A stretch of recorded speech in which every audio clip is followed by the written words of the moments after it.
Fade in the water. Oh, do you guys remember this? I remember it. It was exactly 2 years ago. Good to see everybody.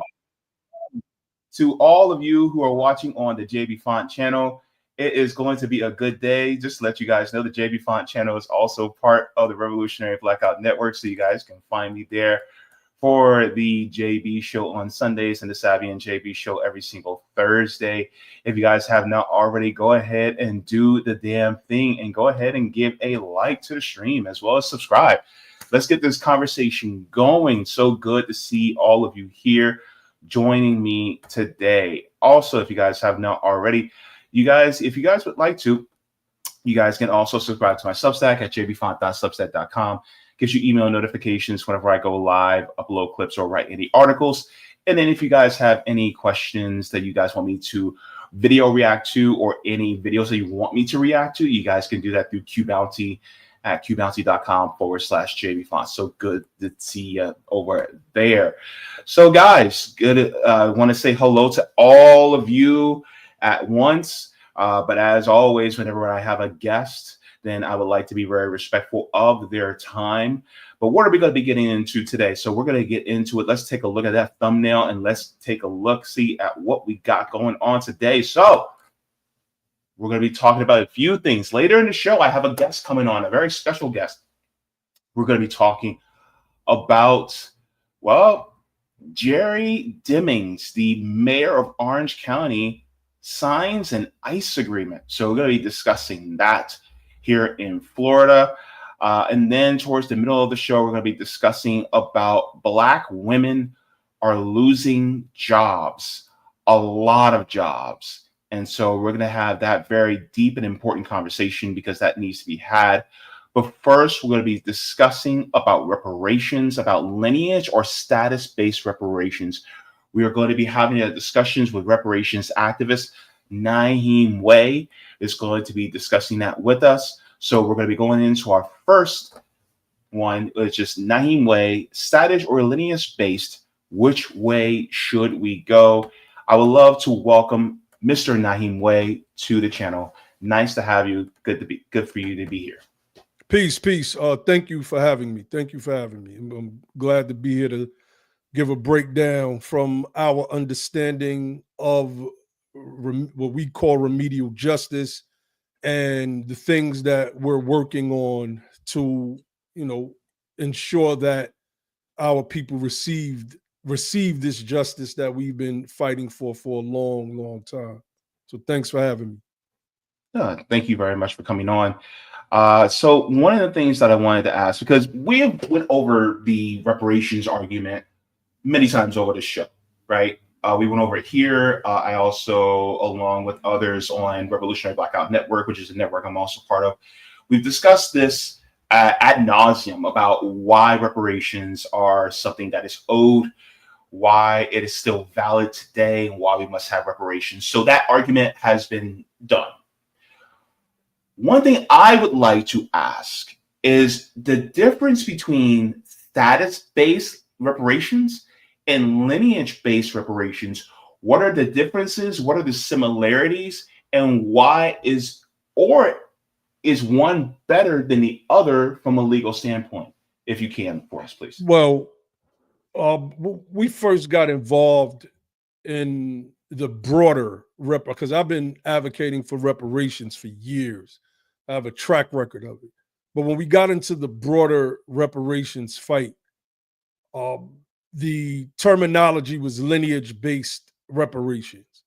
And it is the terminology that's pervasive right now, right? When you hear people speak about reparations, they're typically talking about it has to be for the lineage. And that is true. Don't get me wrong, that is true. The problem is when you're drafting legislation, we know that the Supreme Court has ruled that any race-based legislation is unconstitutional. Any race-conscious legislation or programs is also unconstitutional. We witnessed this with the ruling of Students for Fair Admissions v. Harvard back in June of 2023. And it proved the point that we came into the space making, which was you cannot do racial reparations. Out of that, our understanding began to grow. We started to look at the legal aspects of legislation and start doing a little more research. And one of the things that we found was that race is also tied to lineage. And I was looking up in one of the law dictionaries and I seen for the word lineage, it was being defined. And the first word that it used is race. Then it goes through the definition. And before you get to the final words, it says race again. And so my brother, Ali Bey, who is the director of history and research for United Sons and Daughters of Freedmen, he started to move us away from the lineage conversation. We started to focus on using terms like ancestry. But then we started to realize that, wait a minute, I don't think the ancestry terminology is good either, because there was a Supreme Court case out of Hawaii, Rice versus Cayetano. And in that case, there were some Hawaiians that were trying to use the fact that they are of a specific lineage, their ancestry, et cetera, et cetera.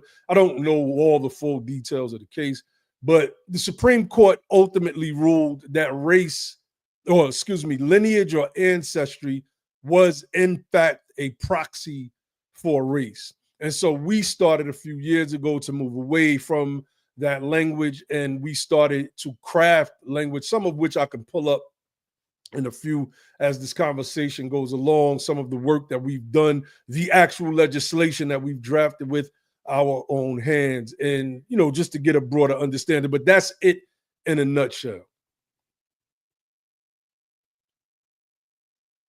So thank you very much for that, because a lot of times you hear that among many different groups. You hear that lineage based from many different groups of people. I think, namely, if I'm correct, I think ADOS, the American Descendants of Slavery, I think they use lineage based as well.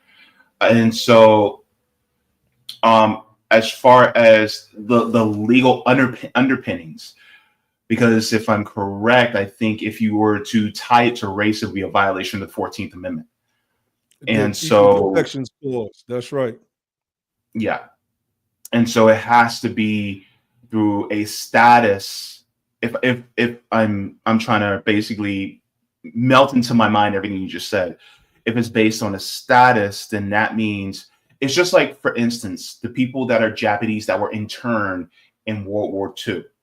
Not all Japanese people got reparations, but the ones who were interned and their descendants were the ones. So it'll be status based. So let's say it's the 1950s or the 1960s, and you're a descendant of somebody that came from Japan. You wouldn't be entitled to those reparations because your ancestors were never interned, or your parents or grandparents were never interned at that point in time. So therefore, you would not be owed reparations, even though you're Japanese. So it would be the same as for those of us who are Black Americans who have descended from victims of chattel slavery. Am I getting that whole process correct? Yes. You know, the status was explicitly recognized by our government, right, with the establishment of the Freedmen's Bureau in 1865.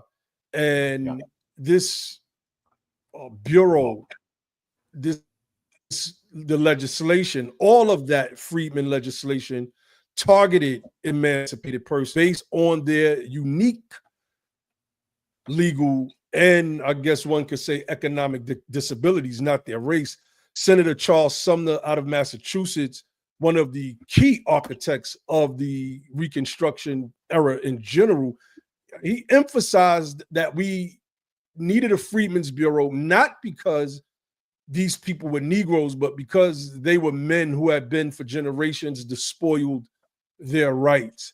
Right, the Bureau's scope was for, quote, such persons as were once slaves, not all persons of African descent. Charles Sumner highlights and emphasizes that in several areas in the formation of the Freedmen's Bureau, going off of the inquiries made by the American Freedmen's Inquiry position. So your analogy was definitely spot on. Okay, thank you very much for clarifying that. So a lot of times when we talk about reparations, also because there's some people who may say, "Well, I'm Black. Can I get reparations from the United States?" Come to find out, when you think deeply about it, just because you're Black doesn't mean that you are a descendant of chattel slavery within the United States. You could be a descendant of chattel slavery from other countries, but that would depend on the country that was occupying that land at the time. Like, for instance, if you're from Haiti, you are owed reparations, but not from the United States, but you were owed reparations from France, right? The same thing if you were from Jamaica, then you would get your reparations from Britain. Or if you're owed reparations and you're, let's say, an Afro-Brazilian, you would be demanding reparations from Portugal. So this basically means that the reparations that you're focused on, as well as many other reparations activists are focused on, are the reparations for the descendants of chattel slavery on this land, what many Native Americans call Turtle Island, or they call it this land that we are currently on. And so it would be, this is a more concentrated fight for this descendants that were the descendants of the chattel slaves that were from here, that landed here on whether it be in the Carolinas, Virginia, Rhode Island, so on and so forth. Yes, definitely. And I think there's no misunderstanding in what you just explained. There are elements of individuals and individual groups and organizations who are Pan-African organizations that are trying to muddy this thing up because they see Blackness as a global thing, right? They're actually trying to mimic whiteness. But when we begin to break race down, it is merely a social construction. It is not a biological reality. Modern scientific consensus shows us that race is a social construct that has genetic variation. Within racial groups, we might have different variations within a racial group, more so than we may have outside of our racial or ethnic group. And I'm using the term racial, just in its context. I do not believe in different races of humans. I believe that there's just one race, the human race. When you go back and look at the concept, the very concept of races, human was a race, animals were a race, plants were a race, the microbioorganisms were its own race. And then you had racists that determined that their branch of humanity was actually greater than other branches of humanity, and that God made them as different as he made man and the other animals, right? But when we look at this thing for what it is, Federal Directive 15, which was established in 1977, set the racial categories for federal agencies. And it's specifically stated that these classifications are not scientific or anthropological in nature.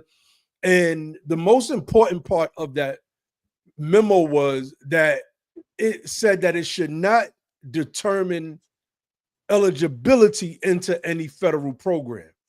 So, when you're looking at race, when you're looking at lineage, which the courts have coupled with race in the same way that African American was coupled with Black in 1997, 20 years after the first special policy directive, as it's called now, 15, was produced, then we start to see that we can't use either of those things moving forward because they're just going to fall flat on their faces.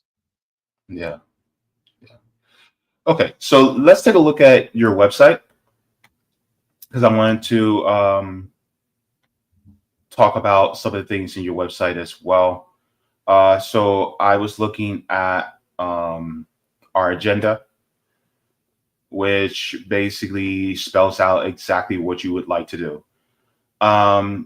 So number one says, by the way, the 13th Amendment in 1865, our enslaved American ancestors were free from private bondage nationally. Congress passed the Freedmen's Act of 1865 and 1866 on behalf of these, our freedmen ancestors.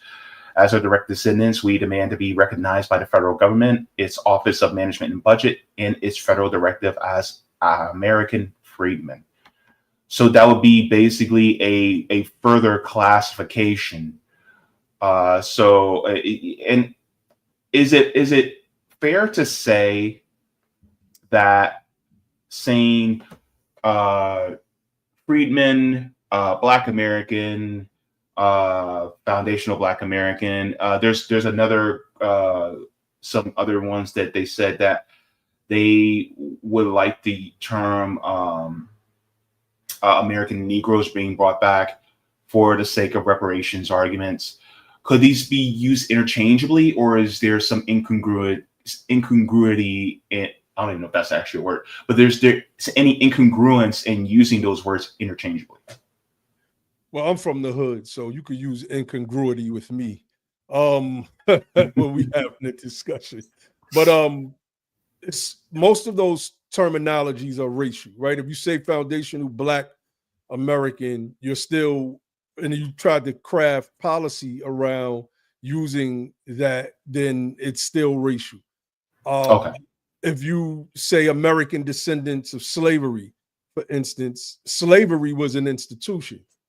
It wasn't a people that one could descend from, which means that as an institution, most or everybody that was a part of that institution and their descendants, whether the enslaved or the slave holders, would be considered American descendants of slavery. Negro, to me, that's the worst of them all. Our ancestors didn't even want to be called Negro during the Reconstruction era. So, and it's still a racial term, right? So we felt that American freedmen was a better term first and foremost, we're trying to disaggregate ourselves from the Black category in order for us to receive the benefits that were either set aside for us or what we were fighting for. This is why we tell people all the time, affirmative action is not dead. Affirmative action is very well alive for the American freedmen. You just cannot use the diversity rationale to justify affirmative action in college admissions or in employment anymore, right? So, so all of those different terminologies, we've never tried to tell people what they can or cannot define themselves as. We just pushed on why we're pushing for American freedmen and why, and how rather, it ties back to freedmen status. It's two separate things happening there, right? There's a specific status that was given to a people that was once enslaved in the southern states. Our ancestors had the status of slave. That was a specific status. Once the federal government intervenes and emancipation occurs, especially via the ratification of the 13th Amendment, then the status of those individuals change. It's like being a prisoner, right? You have a certain status as a prisoner. Your rights, your civic rights are restricted. Your rights as a citizen are restricted. You come home, you may do parole. Your status changes with some restrictions. You're not locked up behind bars anymore, right? But you still have to report. You still have to take a drug test and do all of these different things. And when your parole is complete, your status changes and your full rights as an American citizen are restored. This is no different than what freedmanism is. And this is some of what was discussed in the Supreme Court case of Students for Fair Admissions versus Harvard, excuse me. Thank you very much for that. So to kind of, hover over your example a little bit further, it's it would be likened to if, let's say, I went to prison, but then I was released from prison. I served my sentence or was exonerated, whatever. If I'm exonerated for, let's say, something I didn't do, or I was held there illegally, and then let's say the court were to award me money for imprisoning me, that money would go to me, not to somebody who is my neighbor, not somebody who is, not even to people who are related to me. The money will be directed to me. And so in that analogy, it speaks to how a lot of people who would think that they are owed reparations, they may not be, due to their lineage not necessarily being here. Like, for instance, if somebody came right after the Jim Crow era has ended, well, they wouldn't receive reparations. Many wouldn't even receive reparations even if they came during the Jim Crow era, because their parents, the people who came here, were not enslaved. They may have been victims of racial injustice, which is a whole separate thing, right? But it wouldn't be reparations for chattel slavery, which is done to their ancestors, because their ancestors were not chattel slaves on this land, right? No, that's correct. Historical legal sources, and we could go back to Walter Vaughn, who teamed up with Callie House, but his 1890 publication, where he speaks about and defines who the American freedmen were. There's the 1906 Cyclopedia of Law and Procedure, which defines American freedmen as those released or emancipated from slavery and their descendants, right? There was a case, Fairfield versus Lawson, in 1883, a Connecticut Supreme Court case, which stated that the term freedmen refers to emancipated slaves and their ancestors. So when we're speaking about the American freedmen, we're speaking about a specific class. Even if you came during the Jim Crow period, let's just say from the West Indies, you are not a part of that class of persons. And this is why Charles Sumner said that this was for those people that went through enslavement and not for Africans in general, right? He stressed that part twice in his 1864 book. The name of it escapes me at the moment, but this was toward the buildup to establishing the Freedmen's Bureau. So, we have the history down packed, and you can't escape it. The courts cannot escape it. Even when going back to the status issue, during the oral arguments, October 2022, excuse me, the oral arguments for Students for Fair Admissions versus Harvard, Justice Gorsuch is having a back and forth with Cameron Norris, who was one of the attorneys for Students for Fair Admissions. And Gorsuch starts to press him on a previous conversation that they had about benefits going to the descendants of slaves. This is using their terminology. I don't like to use slave as a noun. I say slave as a condition, and I would say enslaved persons, as opposed to using it in that way. But I'm repeating what they're saying. So, Okay. and the lawyer tried to backtrack. No, that's not. Gorsuch reminded him, well, earlier in the conversation, you did confirm that the descendants of slaves received benefits not based on their race or their skin color. And ultimately, what was meant by that, and this was highlighted in the New York Times article covering those oral hearings, they were speaking to the status of our people. The concurring opinion of Justice Clarence Thomas in that same Students for Fair Admissions case, the affirmative action case, he says that one of the first things that the country wanted to do after the Civil War was repair the broken nation, of course, and then determine the status of the newly freed slaves.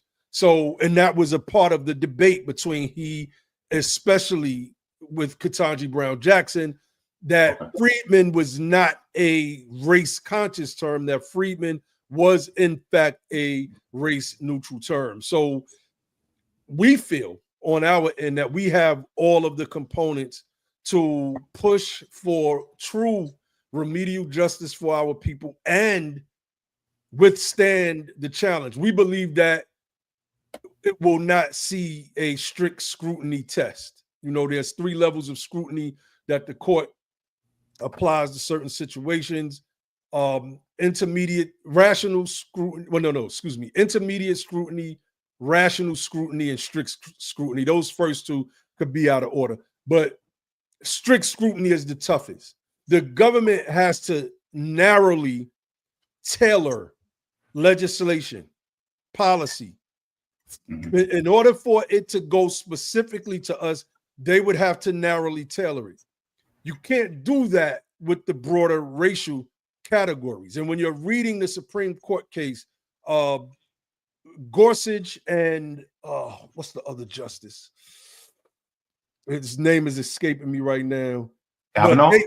Who? Yeah, Kavanaugh. They're touching on this very thing. Matter of fact, that was Kavanaugh that had the back and forth with Cameron Norris. It was Gorsuch who pretty much broke the race thing down in his concurring opinion for the affirmative action ruling.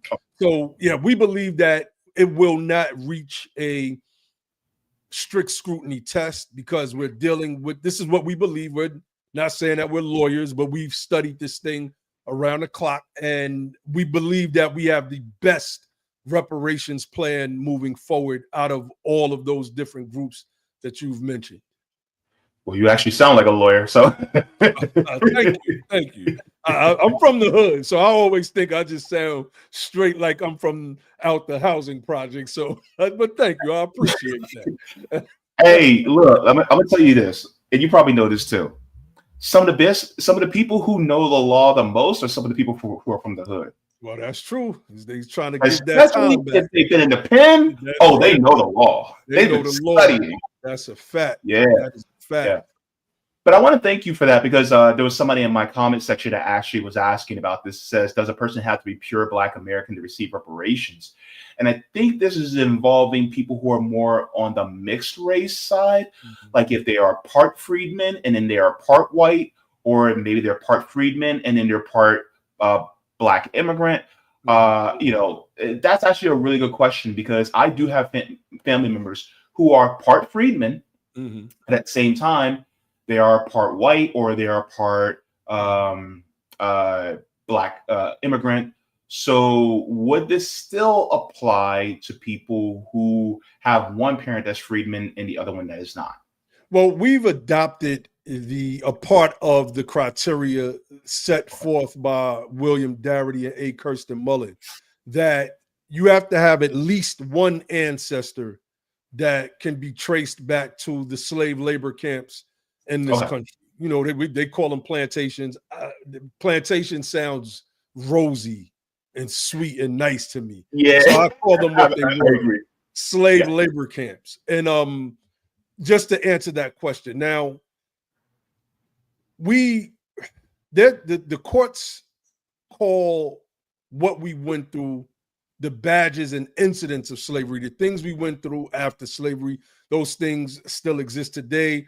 The persistent wealth gap is the primary proof that we have that the badges and incidents of slavery have been effectual upon the body of the families of American freedmen collectively. But we use a term, it's an old Roman term, macula servitutis, which means the stain of slavery. It's technically the same thing. And as we give breakdowns in our criteria, we ask, has that stain of slavery been bleached out? So let's just say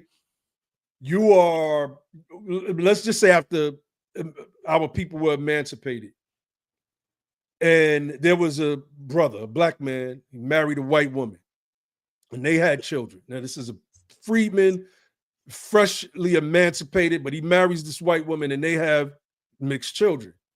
Now, let's just say those children chose to identify solely with their European or white side. And so they went and had white, they married other whites, and they pretty much went down the line, because we have people that have that argument, or try to make the argument, whites that say, well, I got a black freedman ancestor.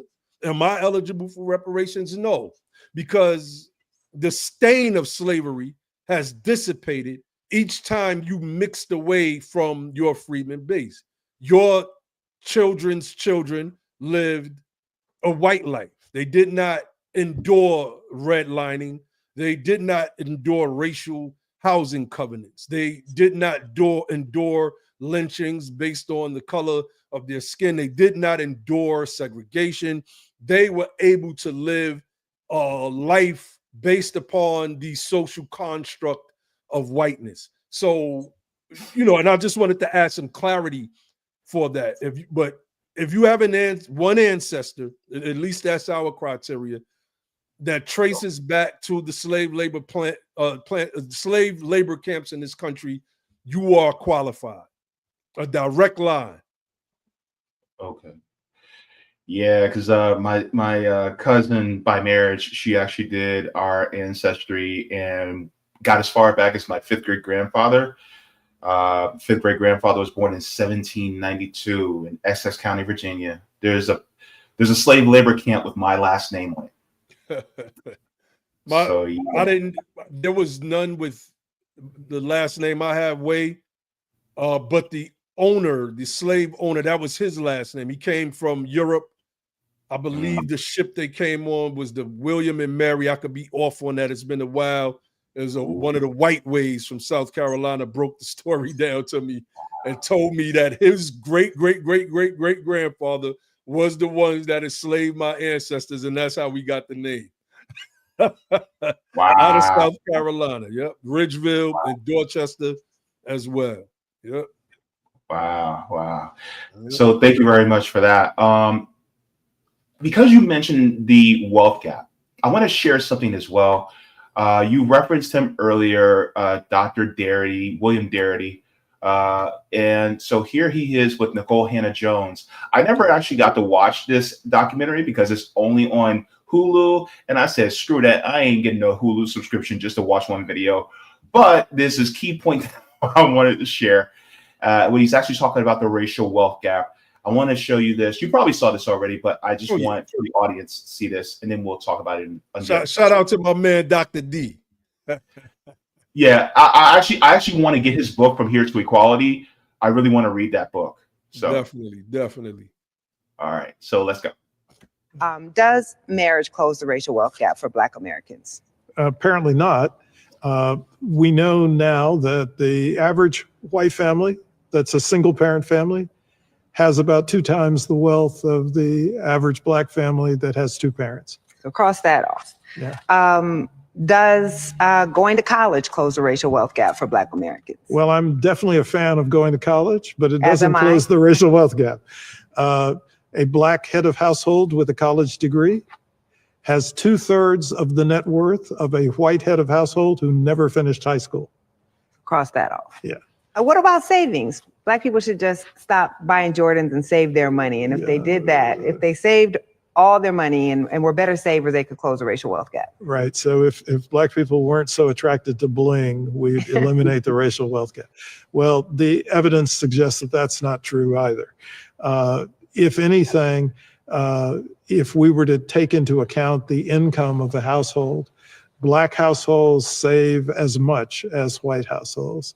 And in fact, in some income categories, Black households actually have a higher savings rate than white households.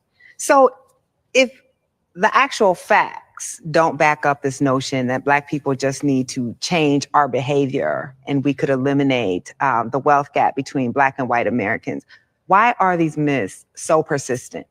Well, I think part of it is ignorance. I think that people have misperceptions about a number of things, and some of these misperceptions are about American history. So just give us your thoughts on that.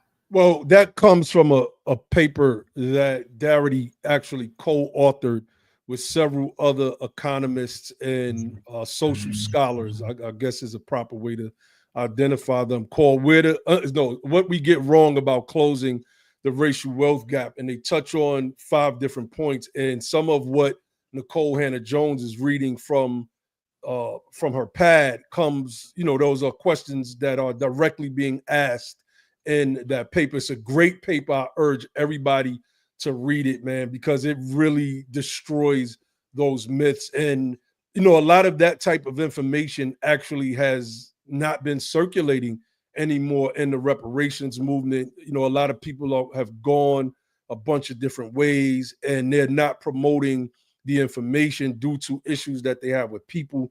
So, it's time for pieces of information like that to get back circulating. But yes, Dr. Darity was on point. Yeah, so I also want to share this article as well, because a lot of people do not know this. This is actually deep. But before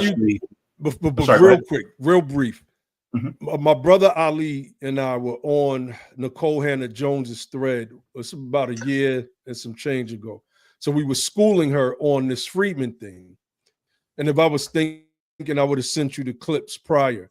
And she went on a podcast with Michael Harriot and I think Tremaine Lee. And she started talking about the very things that we were teaching her about this Freedmen status. She then went on with Ali Velshi on MSNBC, and Ali Velshi opened up talking about the very things that we've been teaching for the past 5 years about Freedmen status and skirting around race to bring remedy to our people. So, I mean, we don't have that much time, but I could have pulled those clips up to play them. And I don't know if they would let your channel play them without striking. I don't know how Kick works. If you could play it on Kick without. If it's like MSNBC? Yeah, or... MSNBC is. Oh, sure, yeah, definitely, that's fair use. Okay, let's see if I can pull it up while you're pulling up your article. Okay, well, while you're doing that, I want to share this article with the audience because I think this is also pertinent to the information that we're talking about. Because a lot of times people don't know this, and this is how serious it really is in this country, especially for Black Americans. Now, this is out of the Guardian, so you have to take everything with a grain of salt from the Guardian. But this one talks about the inequality. This article came out over 7 years ago. It says median wealth of Black Americans will fall to 0 by 2053, warns new report. So we're talking about 28 years from now. It says the study predicts huge and growing gulf between white U.S. households and everyone else could be disastrous for the future of America's middle class. So let's take a look here. It says with the U.S. set to become the majority minority by 2044, researchers say it spells major economic peril for the nation.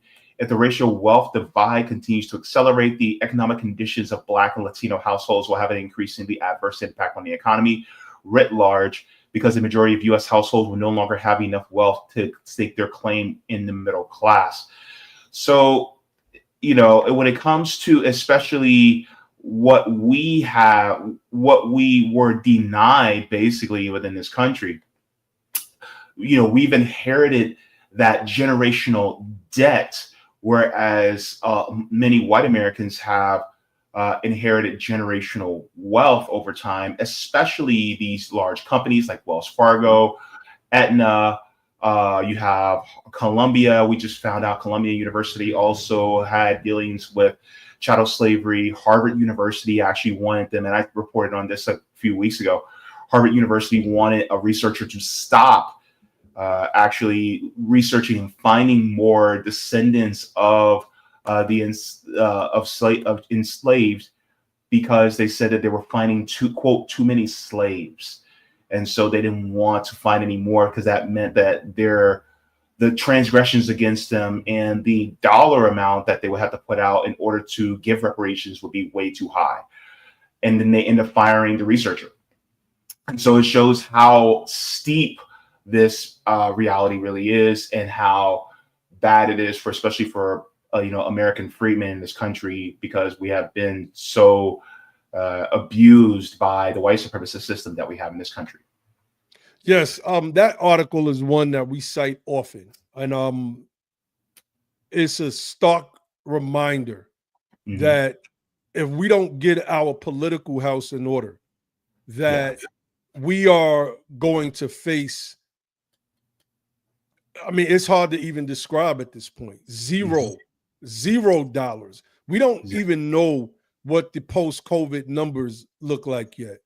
We do know that once the CARES Act money ran out, I believe it was the CARES Act money ran out in 2022, Black women started to get evicted over 2023, 2024 at astronomical rates. So we're starting to see the effects of post-COVID, right? America gets a cold, Black America gets COVID.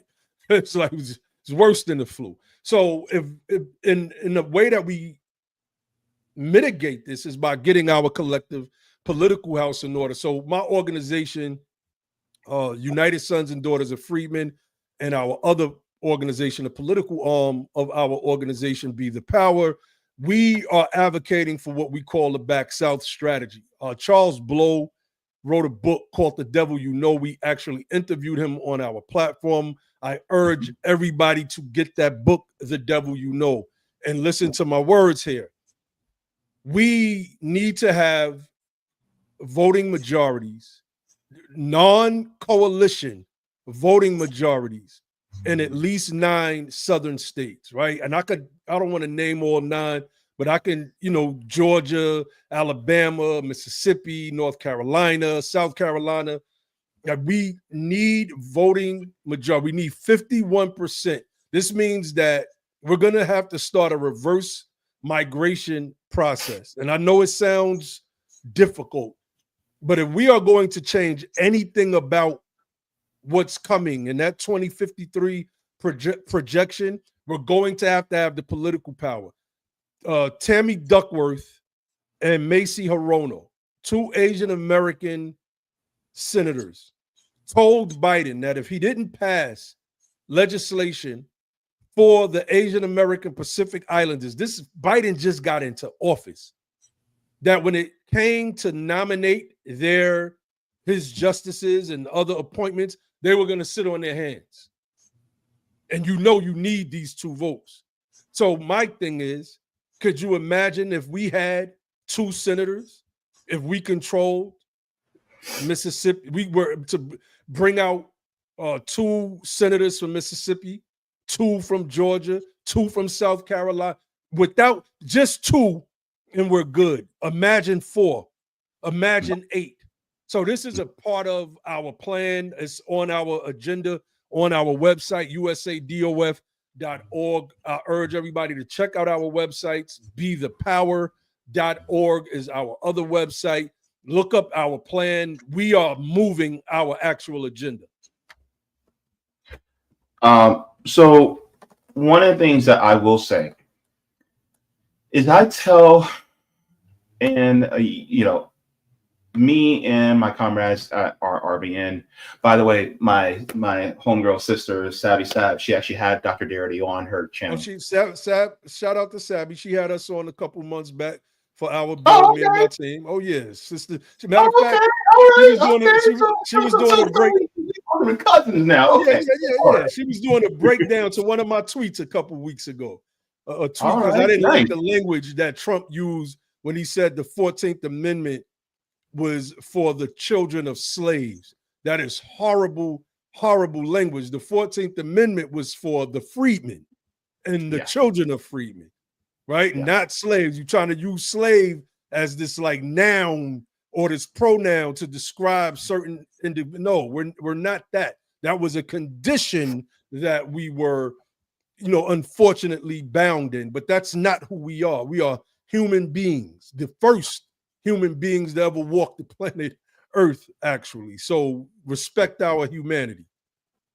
Yeah, shout out to Sister Sabby Sabs. I definitely agree with your logic there. It is very sound. So I love the way that you want to continue to, insert our humanity. I love that. And thank you very much for that as well. So I'm blanking on what I was about to ask you. This stuff happens. Oh, there was an article that I was trying to get up as well. Let me see here. Oh, I wanted to share your Be the Power website as well, so that you guys can also share that as well if you guys would like to take a look at that as well. So I think it is imperative that we do this. But one of the things I wanted to mention, I remember exactly what I was going to say now, is that I encourage people to leave both parties because neither one of them are doing a damn thing for us. The Democrats will capitulate and say that they're with us. They'll placate to us, and then next thing you know, when it comes to actually doing anything for us, they'll just kneel in kente cloth, or they'll paint, intersection with Black Lives Matter. There's nothing tangible. There's nothing substantive or concrete that's done for those of us who are freedmen. The Republicans are now starting to do the same thing. And so for me, I see it as, the best block that I can see Black Americans doing. The best move is by all of us becoming independent and withholding that power and saying, we will not move until you have something concrete, and not just in a campaign promise. No, pen to paper. Day one. After you get sworn in, after that swearing in at the inauguration, I want you to see you at a desk with an executive order to start the process. And no more studies. We are done with studies. The studies have been done over and over ad nauseum. If y'all want to know the studies, go pick up Dr. Darity's book. Go pick up all these other people who have done the research already and get their book and just read it. And then base your legislation off that. Because ultimately, I am sick and tired of hearing people, well, we just need to do this study. Or then they'll be like, oh, we're entrepreneurship. And I'm like, okay, some of us don't want to be entrepreneurs, but we're still owed the reparations. That's right. Right? That's right. So some of us don't want a free admission to a college. Some of us already have college degrees. We don't want to go back to school. It's like, and it's like, just cut the check. And one of my biggest issues is people who go, well, I think you guys should get No. That's right. Don't tell us what you think we should get. Just give us the money. Because here's the thing. If I owe you money, if I give it to you, but then I put conditions on the money I owe you, is that fair? No, not at all. Yeah. So, look, I agree with most of what you said, right? I was a big advocate of forming a new political party, not even just going independent, but like literally forming a new political party. I used to debate with my brother Logic about that all the time until one day he just like really broke it down to me. And the tough time that we would have competing with the two major parties. And since our thinking has been to take over one of the parties, and preferably I would rather take over the Republican Party, because that's the party that our ancestors started out with in this country. And I believe that all of the racists and the bigots, you know, once we move into a place, people move out anyway. They're probably just going to go right back to the Democratic Party. So that's my logic and my thinking, right? About the studies.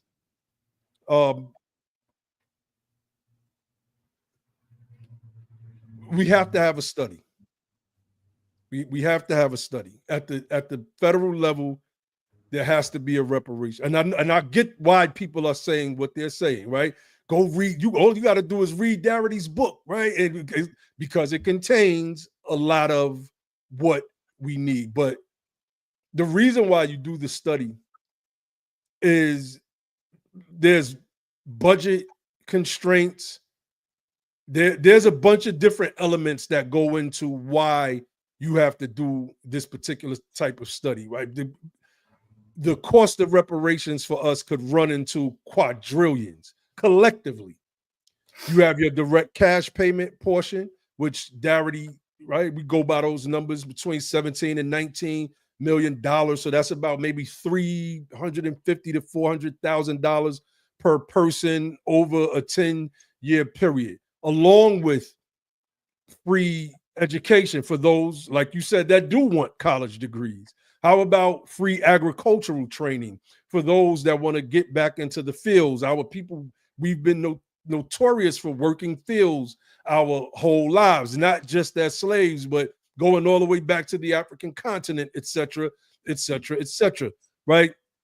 So, you know, we can look at it from the perspective of we don't need, but that thing has to be put on the books, because the very next thing after the study would be an official apology from the United States of America. We've never received an official apology, because that would be acknowledgement.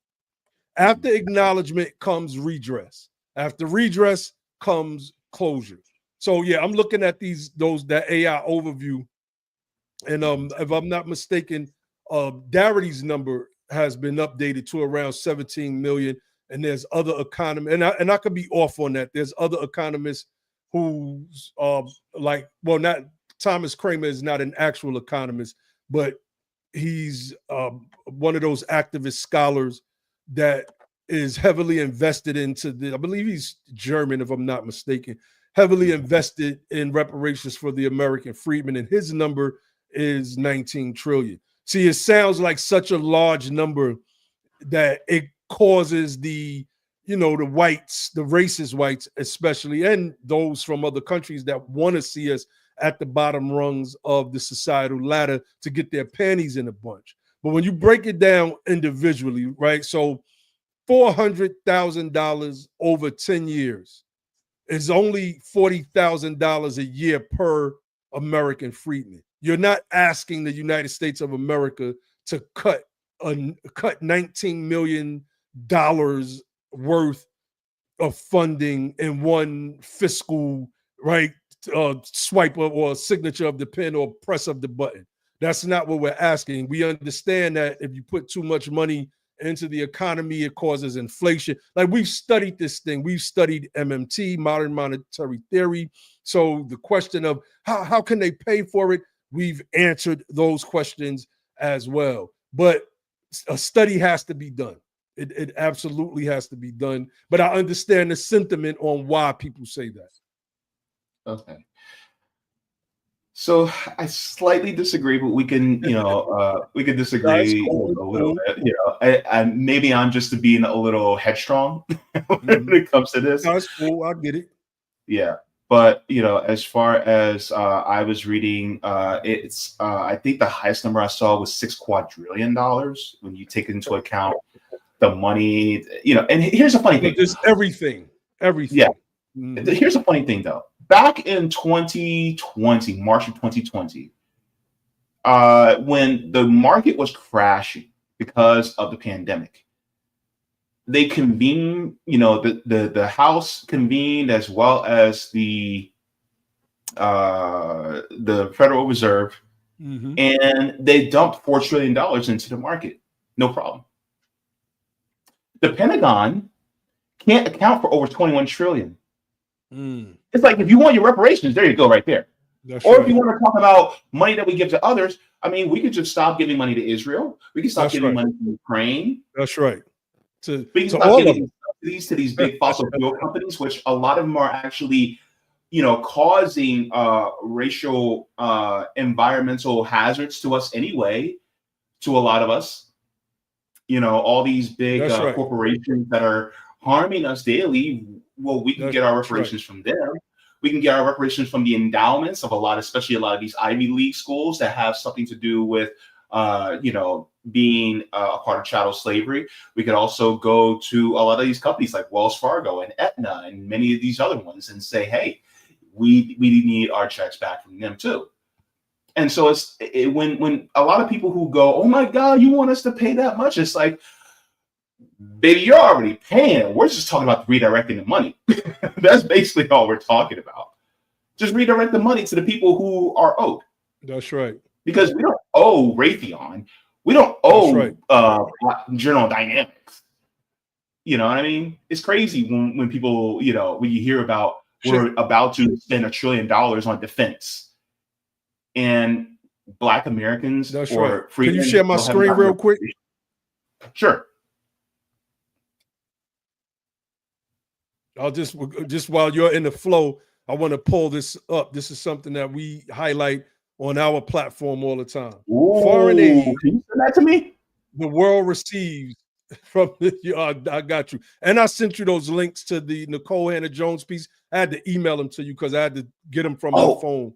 But we're looking at this is, I mean, like these are countries that some of these countries hate us, right? 3.7 billion to Iraq, 3.2 billion to Israel, 1.5 billion to Jordan. Like, I mean, like, come on. The people from Kenya or Nigeria that say that American freedmen do not need reparations. Well, the United States is giving you guys like $152 million, right? They're giving you aid annually. Like, what are you talking about?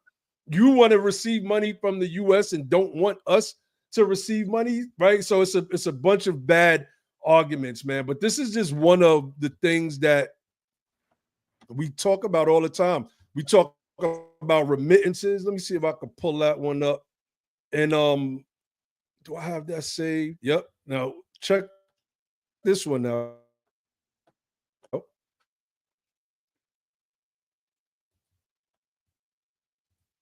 All right, share that screen real quick. Okay. Outgoing remittances from the United States to other countries. Migrants working in the United States sent a staggering $138 billion back to their families last year. Like, this is from howmuch.net. Everybody go look up that website. They have breakdowns about a bunch of stuff when it comes to finances and the economy. And they break down stuff like this. And this is telling. There are people here that are sending billions of dollars back to other countries while American freedmen are suffering. But our brothers and sisters from Africa that talk what they talk against us, Nigeria is sending $5.7 billion back. Ghana, 0.6 billion. I don't know. What is that? 600 million, maybe? I don't know. I wasn't that good at math in school. Egypt, 0.9 billion. Kenya, 0.5 billion. LR, what's LR? What in the world is LR? I don't know. I can't think of it, but they getting some money. They getting 0.3 billion. This is just remittances. Now you got to think about the money that the U.S. sends to these countries in aid, right? The chart that I just showed. Mm-hmm. Now you come here, you work, and you send this much money. You're funding your country, your GDP, fueling your GDP based off of United States dollars. These people should be the biggest allies in our fight for reparative justice in this country, the biggest. Mm-hmm. So I just wanted to share that. Yeah.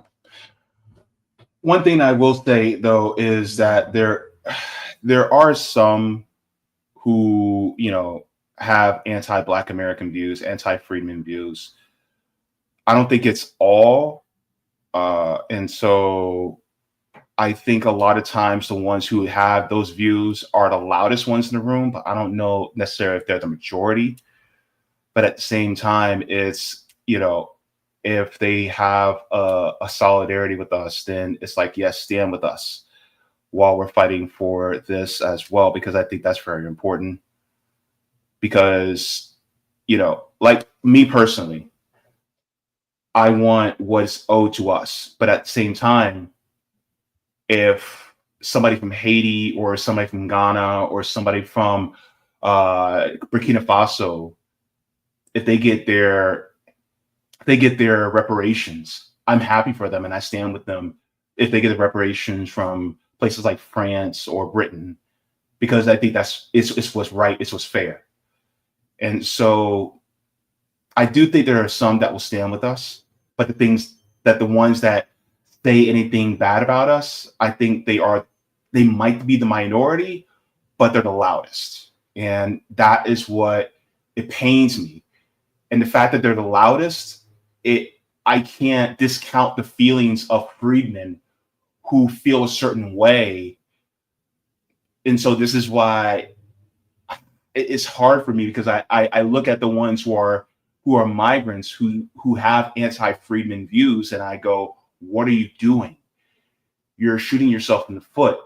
But at the same time, I don't want us as freedmen to generalize other immigrants as That's well, right. because we don't That's like right. to be generalized either. So I right. feel kind of stuck in the middle in that way. No, I agree with you. I agree with you. We don't do the immigrant banging and all of that crazy stuff. Now, if you bring it to us, we will return. And when we we not throwing stones, we dropping bombs. So other than that, you know, trying to keep this whole diaspora war thing going is fruitless at this point. I believe that our energy needs to be directed toward forming ourselves a political base and the real power, right? The real power, because holding Twitter spaces, going at Africans every other day is not productive. Them people are sending 5.7 billion, right? If we're looking at the Nigerians alone, back to their countries, on top of receiving aid from the United States of America, while our people are getting poorer. If your direction is on fighting those people, then you're distracting away from the ultimate goal. If the ultimate goal is remedial justice and, like you said, getting that check cut, then you don't have time to do that 24 hours a day or every day or every other day. You respond to things as they come and you let it go. What energy are you putting into building a political power or power base? That's the key. Yeah, definitely. Man, there was so much more I wanted to talk about, but because due to the sake of time, I already promised you only 45 minutes, and we already went over, man. Oh man, this was such a great conversation. We come back again soon. Oh, definitely. I got you. Definitely, man. All right. And also, what do you have coming up next, and what moves are you doing in order to push this agenda forward? All right, so let me show you real quick. Oh, and I forgot. Can I play the segment that you sent me already? All right, yes. Look, but you could play that. You could play that, and then we'll end. I'll show you the stuff that we're working on. Okay, cool. Thank you very much. Because I didn't want to miss this. So here's Ali Velshi here. Full picture, it's important to understand the context and the historical evidence for it.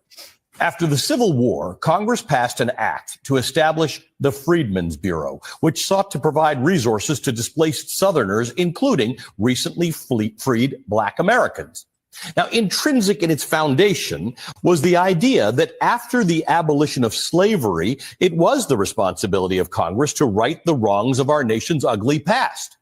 The Freedmen's Bureau was intended to address the welfare of Black Americans, not based on their race or their skin color, but on their condition.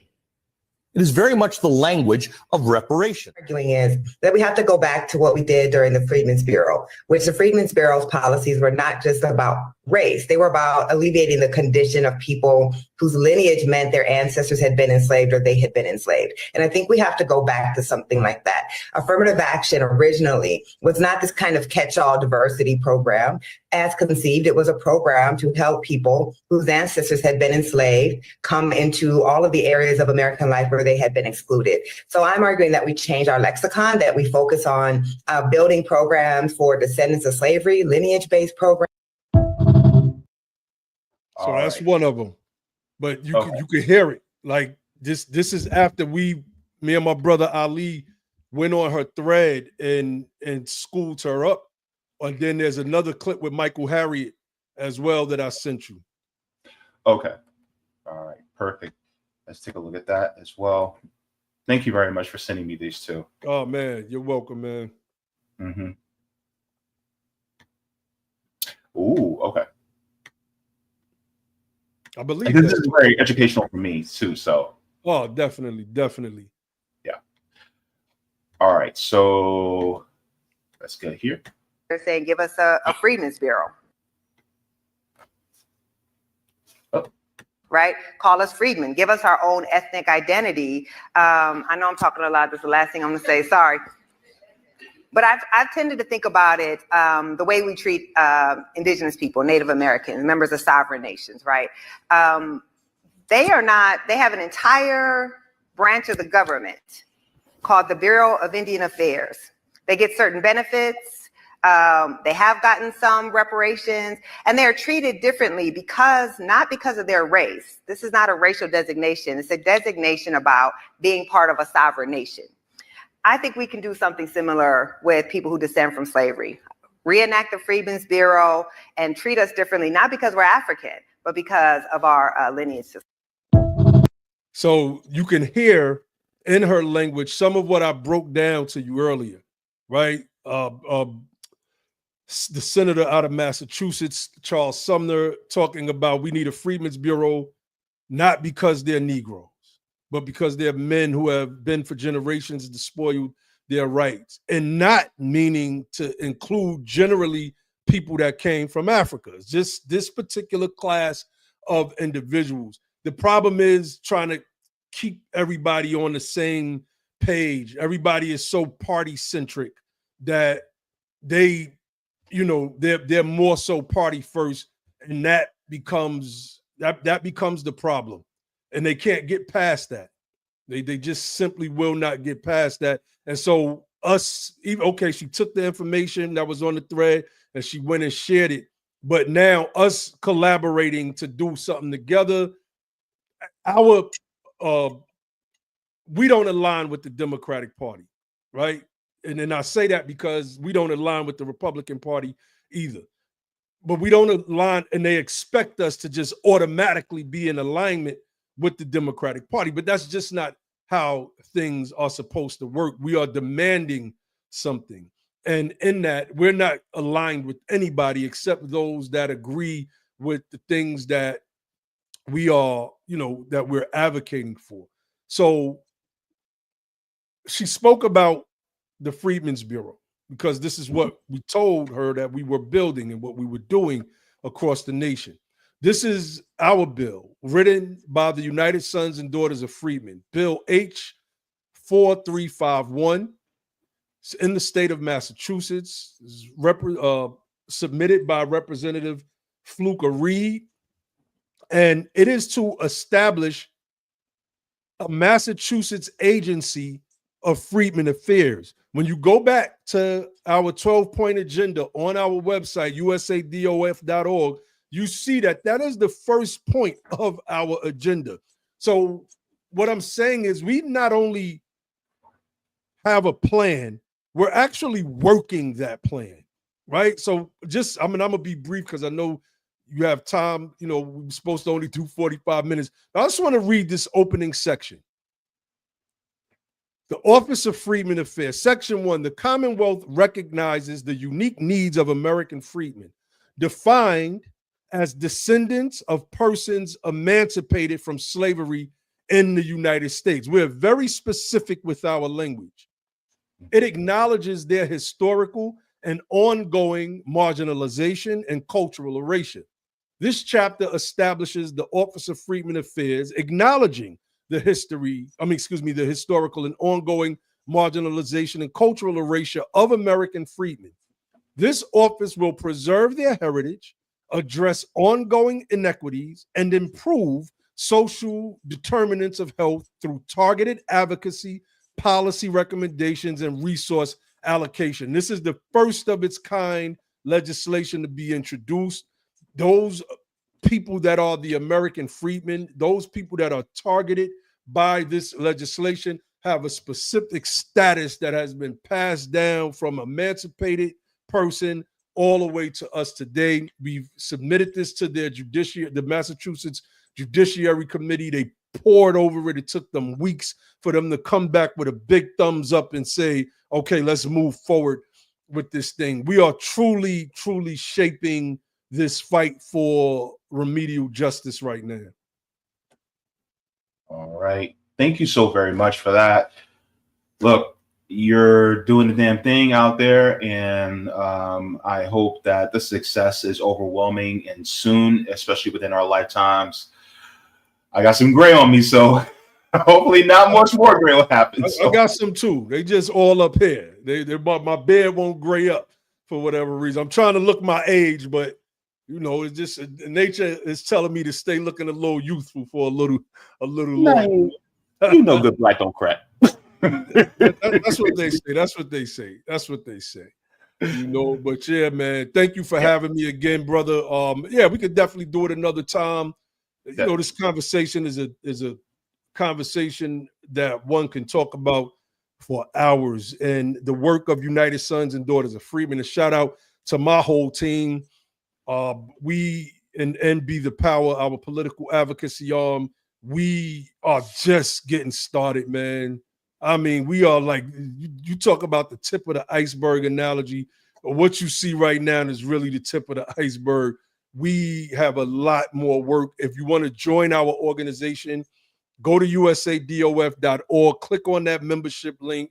If you want to support what we're doing, you see our works, you know, you could send a donation via the website as well. You know, we work on our own dime.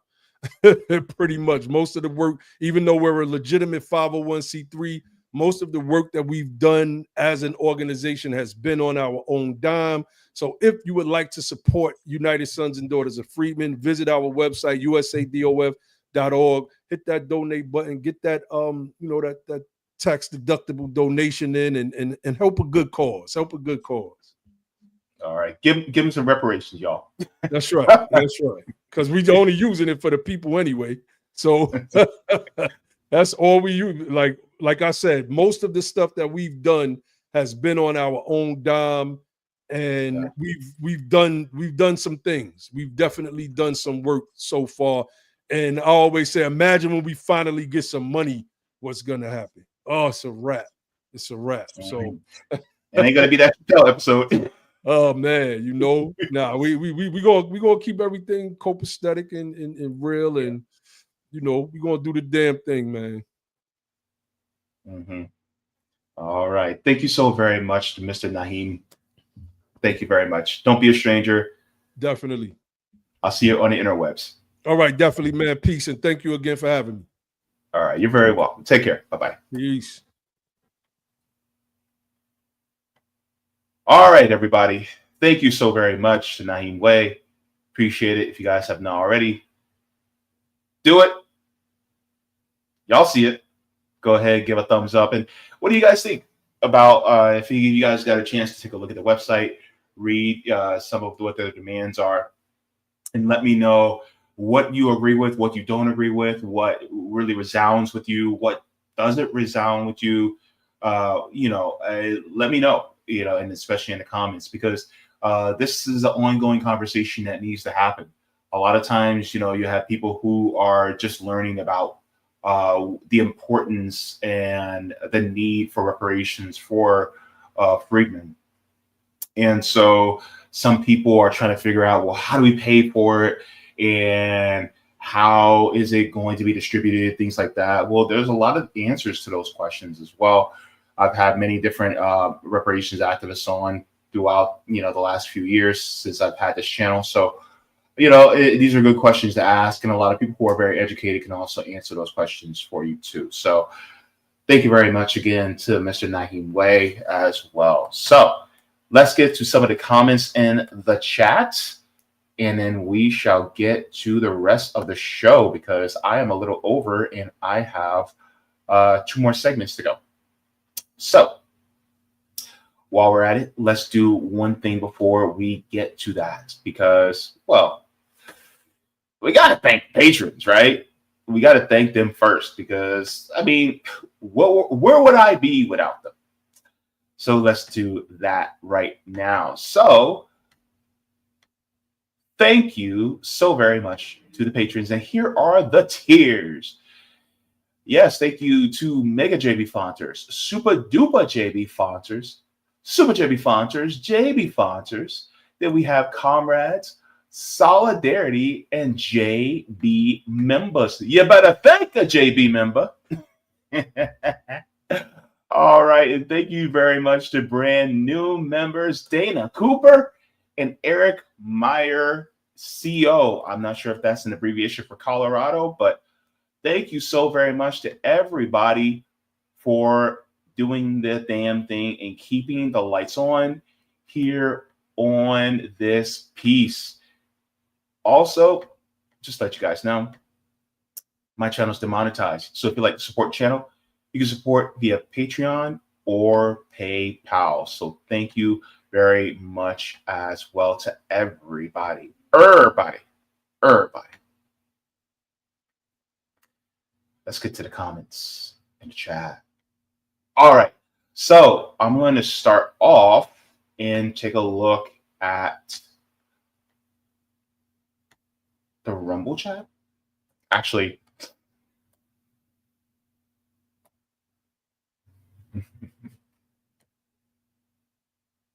it's a J, Roger. It's a J. Come on, bro. I know. It's backwards. It's supposed to be a J. It's all right. These things happen.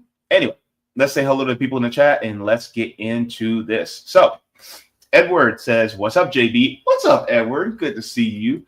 Edward says, neither party will fight for reparations. Now, that's where I stand.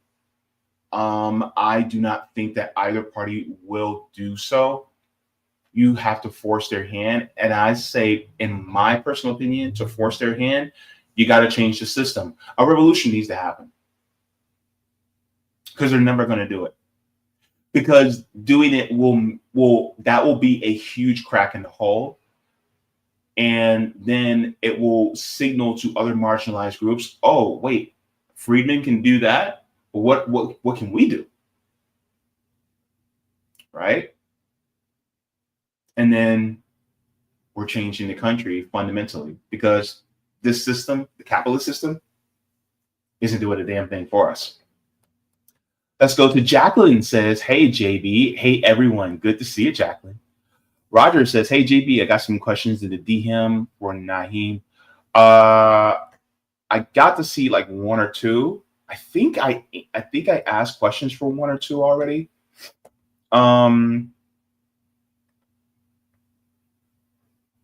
Yeah, I didn't get to do the second and third one. My apologies. We had a conversation. But yeah, thank you so very much for that one. We were able to go over the status and lineage based as well. So thank you very much for that one. Eric says, hey, everyone, just remember that the American empire would rather collapse than to offer even the most basic of reforms. Yeah, and the thing is, it's like reforms don't really do much in the grand scheme of things. Like, for instance, it's my opinion that programs like Medicare, Medicaid, Social Security were just reforms. And now look what they're trying to do. Those are reforms, but they're trying to take those away. And so I think that the best way to apply reforms is through revolution. You can have reforms, but it has to come after revolution. You can't do reforms before revolution, because the reforms they revert back.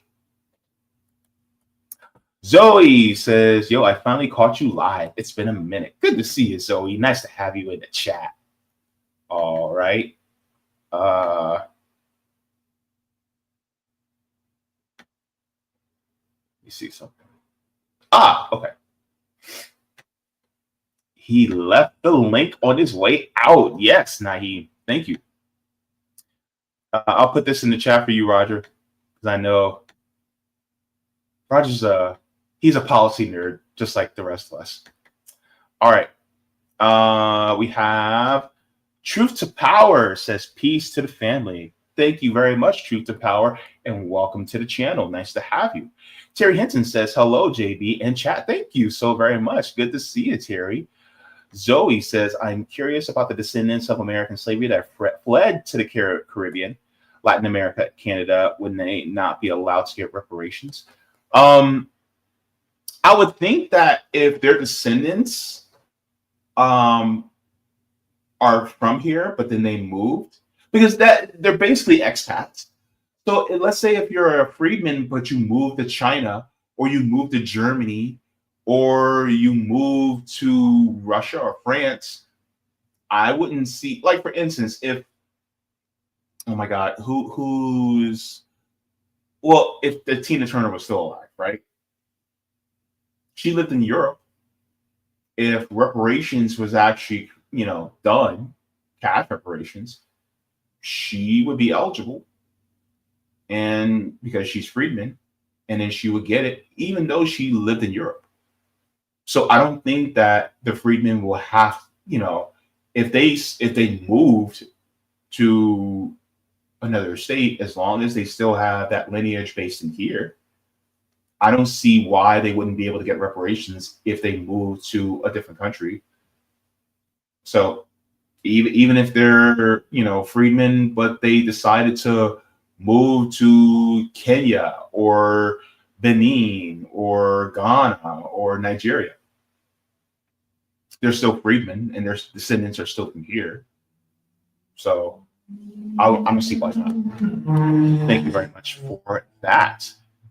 Zoe says, my ancestors were enslaved and fled to Trinidad in the 1800s. When the Brits abolished slavery there, would they be denied reparations then? Like I said, if they were, from here, or put it this way, if they were enslaved here, and then they fled and they came here, but they could still be traced back to, whatever state here in the United States, whatever, slave camps that were here, then I don't see why not, because you're still a descendant of chattel slavery, of American chattel slavery. So thank you very much for that. Edward says, does a person have to be pure Black American to receive reparations? No.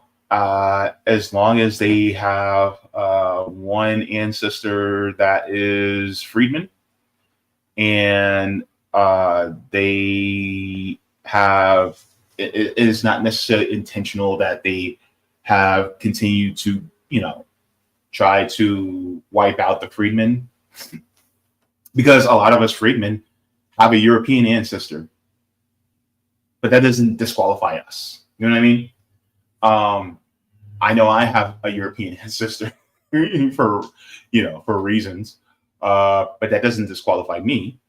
But there may be some that they come from a line of Europeans, but they have that one freedman ancestor, But one thing, and I wanted to ask this question, but it escaped me at that point in time, was that could reparations, when it comes in those cases, would that be means tested? Like, for instance, let's say if you are white, but you have a freedman ancestor, but then they kept marrying white throughout. Instead of it being ineligible, could it be, and I should have asked this question, could it be, I don't want to use the word prorated, but could be means tested so that it's like, okay, well, you benefited from, your proximity to whiteness and you basically became white over time. So you benefited from white privilege. So we're going to, shrink the amount of reparations because you haven't historically suffered because of it. I don't know. That's a good question. I should ask him next time. But yeah. All right. We have Shauna. Us freedmen says many of our ancestors were part white and were still considered American freedmen. Yeah. And they were also called mulatto. Sean Rocker says, happy to be able to tune in this lovely afternoon. I'm happy you're able to tune in too. Thank you so very much. Roger says, Zoe, the term freedman came about and then applied to those who were freed due to the Emancipation Proclamation. If your ancestors were not here when the Emancipation Proclamation was signed, then it might not apply to you. Roger says, on my mother's paternal side, I go back to 1792 in this country as well. That's my mom's paternal side. Roger, are we cousins? Watch us turn around and be cousins, because I actually found a cousin that lives in New York that from my mom's paternal side. And yeah, we descended from the same people.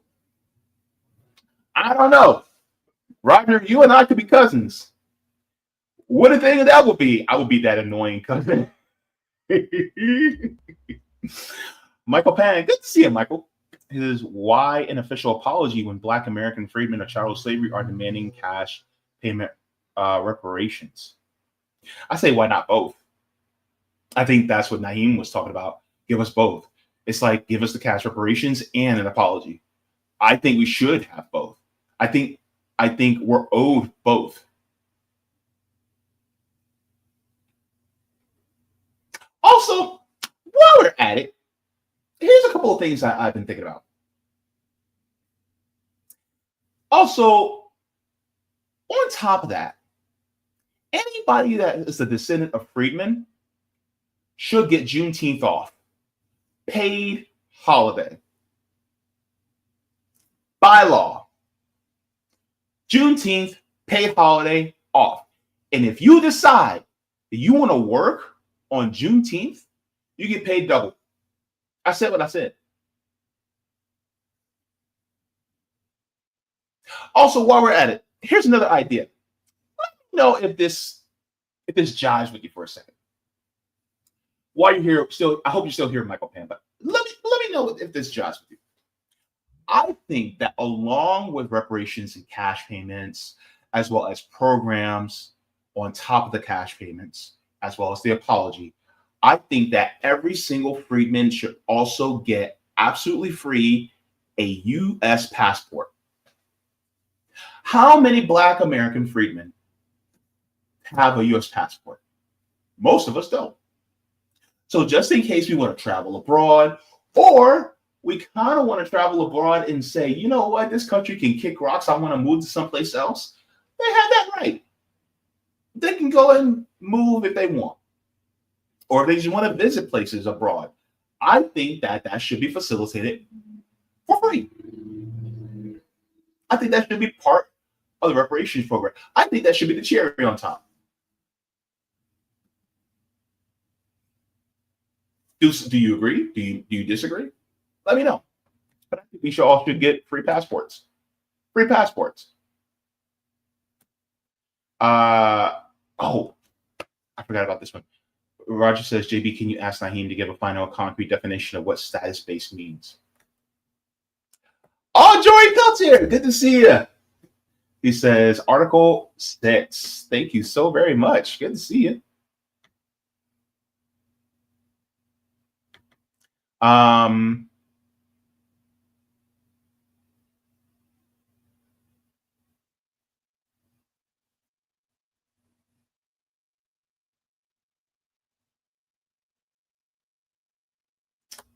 Rondo says, damn, I miss JB interviewing formerly known as Sheikh Wayel. Okay. Joey says, indigenous treaty benefits are not Native American reparations. There are benefits in the treaties between U.S. and the tribal nations. Many of those treaties were wartime, where they were kicking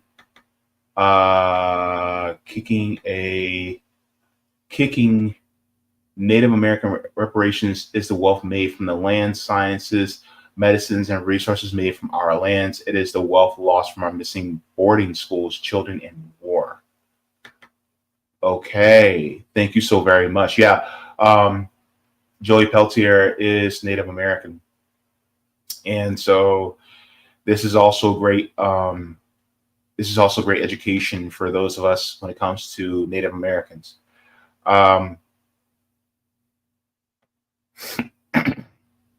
Alpha Infinity Omega says, now you're making it race-based. That won't work. In regards to what? Let me know. Roger says, JB, Nyhiem answered that when he said half of this, if on the census you and your ancestors have identified as white, then no reparations for you. Okay, thank you so very much.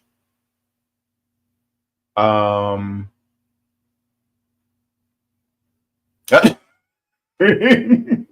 says a firm credit score of 1,000. It doesn't even go up to 1,000, but you say he was like, we're going to add another 200 more. Let me see. Terry says land, cash, and gold for my family. All right, so let's get into the next segment. We're going to be getting into that.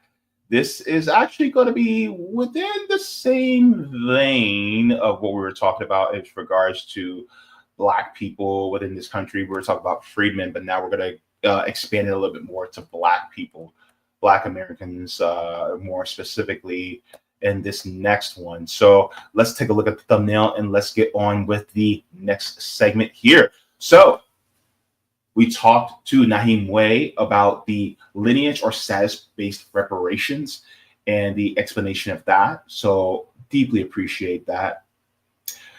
Next, we're going to be talking about Black women and job losses. This is going to be a major story we're going to be covering. This one is really indicative. I think a lot of people really need to pay attention to this because this could spell early doom for the rest of the economy. So let's get into this. And we're going to go to this right here. Black women, job losses. So we're getting into this right here, right now. Let's talk about this. So there has been a report that's recently came out about Black women within the United States, and hundreds of thousands of them have lost jobs. Now, I want people to realize that in the Black American community, a lot of times people go, oh, well, we want to go back to the way things were, when, you have one parent, making the bread for the household, making money for the entire household, and you can survive on one household income. You can have, a husband and wife, and they can have a couple kids and a dog and a cat and a fish named Spike. I just add that part in. That they are, you can survive off of that. That was the white side of the United States. When it came to the black side of the United States, black women historically have been working pretty much since Reconstruction, on top of being child slaves. So black women have been working this entire time. So it's not anything unusual for us for a black woman to be working outside the home. Like, because historically, because of us being economically depressed, because of the generational debt that we have been subject to within this country, you know, we've always had to have two-person households, two-income households, because we just never made enough. Now, I referenced the Guardian article that I showed earlier with Nyhiem Way, that Black Americans will have a net worth of $0 by 2053, which is 28 years from now. And you think 28 years from now is a long time away, but 2000, which is 25 years ago. Think about how time flew by in that amount of time. So it's getting drastic now. It's getting scary. I want to share this video, and then we'll get into the article as well to get into more of the gory details. But there is a lot of Black women that are now being subject to job losses as well as economic precarity. Let's get into it. To the economy now, where staggering numbers have been released surrounding Black women in the labor force. A new report shows more than 300,000 Black women have left the workforce in just the last several months. That's according to the U.S. Bureau of Labor Statistics. Joining me now is gender economist Katika Roy to break this all down and why they're leaving. Katika, thank you so much for being with us. You recently wrote an article where you say that this isn't happening by accident. Why do you think it is happening? This is happening because of cuts to public sector positions. So if you look at the federal labor force, Black women make up just over 12% of the federal labor force. It's about double their representation in the labor force overall. And when you have targeted cuts up to 50% in organizations such as the Department of Education and HHS, you're not just trimming the fat, you're actually cutting the economic backbone for Black women. Boom. There you go. Because, look, education, Black women. Health, Black women. In these departments, a lot of it is Black women. And so all these cuts that happened earlier this year, well, who was that due to? Under whose administration was that due to? And so this is why I say that we need to leave both parties. Because both parties don't give a damn about us. And who is one of the most, if not the most vulnerable group that is looked down upon in this country? Well, naturally, as Black women. Unfortunately, it's been that way ever since this country's inception. The people who are at the bottom of the socioeconomic ladder are Black women. And so let's continue on with this. It gets deeper.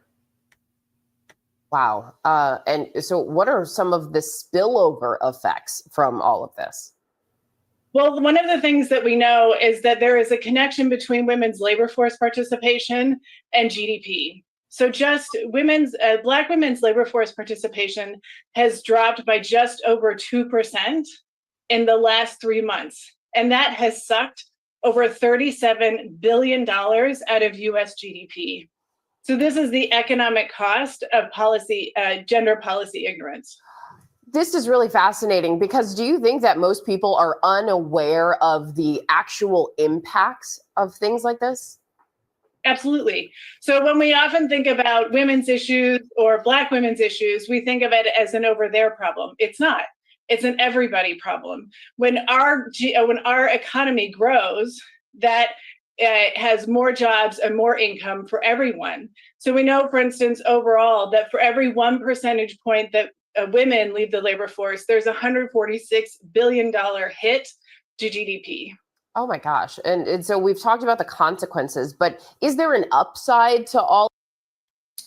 So let's go back over that again, because I think this is really important. Because a lot of times people seem to miss this part, but let's go over it again. When our economy grows, that has more jobs and more income for everyone. So we know, for instance, overall, that for every 1 percentage point that women leave the labor force, there's a $146 billion hit to GDP. Oh my God. So let's think about this just on a macro level when it comes to the country, where you have over 300,000 Black women that are now unemployed because of cuts from the federal government, which historically has been a lot of Black jobs. And so now you also focus it even further on Black women, who by and large not only are the sector, socioeconomically, the sector that is treated the worst, but also when it comes to income are on some of the lowest platforms economically when it comes to pay disparities. So you add all that together, it spells disaster. More from a more focused standpoint in the Black community, and from a more larger standpoint, it even affects us from a nationwide perspective. And so this is why it is really a class and identity issue, because ultimately, when it comes to these sectors, when people talk about the working class, do you think of Black women? When I say the working class, does a Black woman come to you in your mind? That Black woman that may be a nursing assistant, a CNA in a doctor's office or a hospital? Do you think about that young Black woman that's, working the drive-through at a fast food joint? Do you think about that Black woman that may be, taking money from, from the parking garage? Do you think about the Black woman that is doing some cleaning, housekeeping in a hospital, or housekeeping at a hotel? What about the Black woman that's behind the front desk at the hotel? What about the Black woman that's a teller, a bank teller? Right? Do you think of Black women as part of the working class? When I say working class, or does a figure of a white man wearing a hard hat or a blue collar job automatically come up in your head? This is also a deeply working class issue. And so not only do you have a segment of the working class that is economically displaced because of their gender, they're also economically displaced because of their race. And then on top of that, they're economically displaced because of their class. So it's all this wrapped together. And so this is why it's so important, because even though, yes, Black Americans, Black people are typically the canary in the coal mine when it comes to disastrous things economically in this country, the first canaries in the coal mine are always Black women. They are always the first ones to suffer the most. Then after them is Black men. And together we're always the first. But it's always right at the very front, Black women. And then number 2, Black men. And then it follows. Let's continue on this one. Gosh, and so we've talked about the consequences, but is there an upside to all of this? Are we seeing women pivoting to entrepreneurship as they're leaving the workforce? What then are they doing? You know, that's a great question. And the truth is, we don't know where all of the 300,000 Black women that have actually been pushed out of the labor force have gone.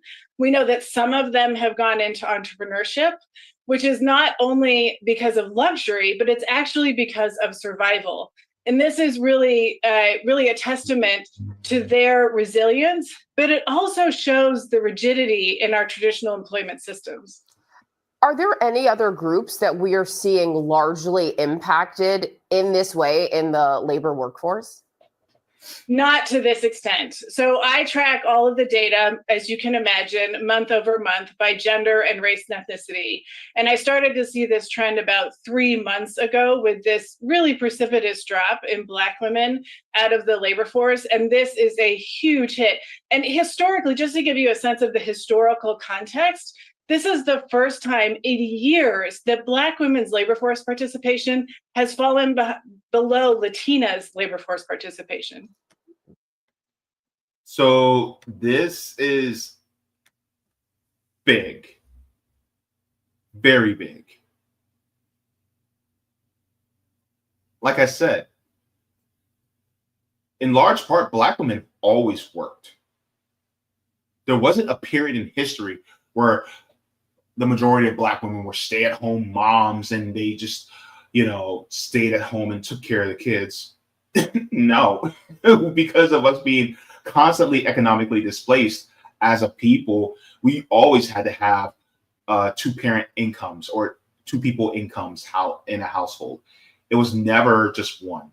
And a lot of times people go, well, how is that? Well, you got to remember back then, yes, a lot of men, they worked on the farms, as sharecroppers and things like that. But what did the women do? Well, a lot of them, they were domestic workers. They took care of a lot of, more well-to-do white people's kids. They also cleaned their homes and cooked their meals. They did all these things, and then they finally got to go home and take care of their own kids, and they got to cook their own meals. So historically, that's how it's always been. And so this is just going to lead us to more disaster, because you look at it right now, that we still have a huge wealth disparity that's happening in this country. And so you add the element of a lot of job losses or higher job losses among Black women, it spells disaster. Let's continue. Wow. It's really fascinating to see these numbers, to hear you explain all of it and break down the real world impacts on our GDP and the economy at large. Katika Roy, thank you for what you do, and thanks for being with us. All right, so let's get into the article, because these are where the gory details are. So I want to make sure that we break this down. And it's not good. But we could have, I could have told you this since the beginning, but let's go into this.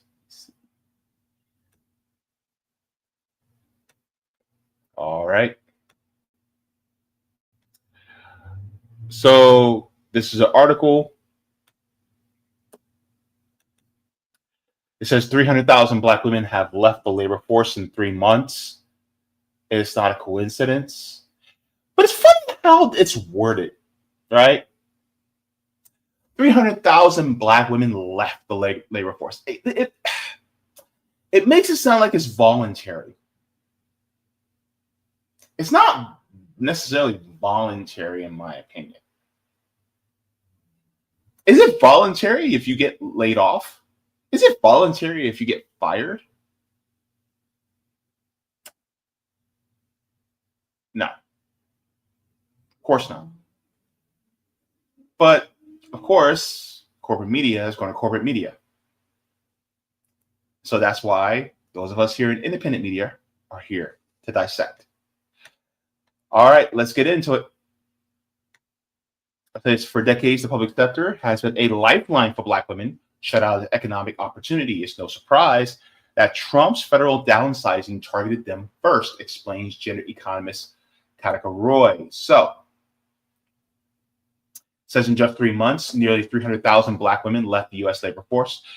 The labor force participation rate has now dropped below that of Latinas for the first time in over a year. More than 518,000 Black women still haven't returned to the labor force since the pandemic began, leaving their real unemployment rate just above 10%. The real unemployment rate among Black women is over 10%. So if you break this down by race and gender, the people who are always the most unemployed are Black men and Black women.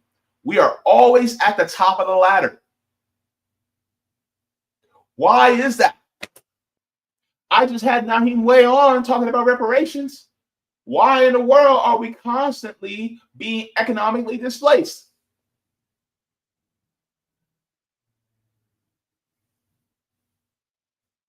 I mean, why in the world is the sky blue? Look, this is what happens in a white supremacist system.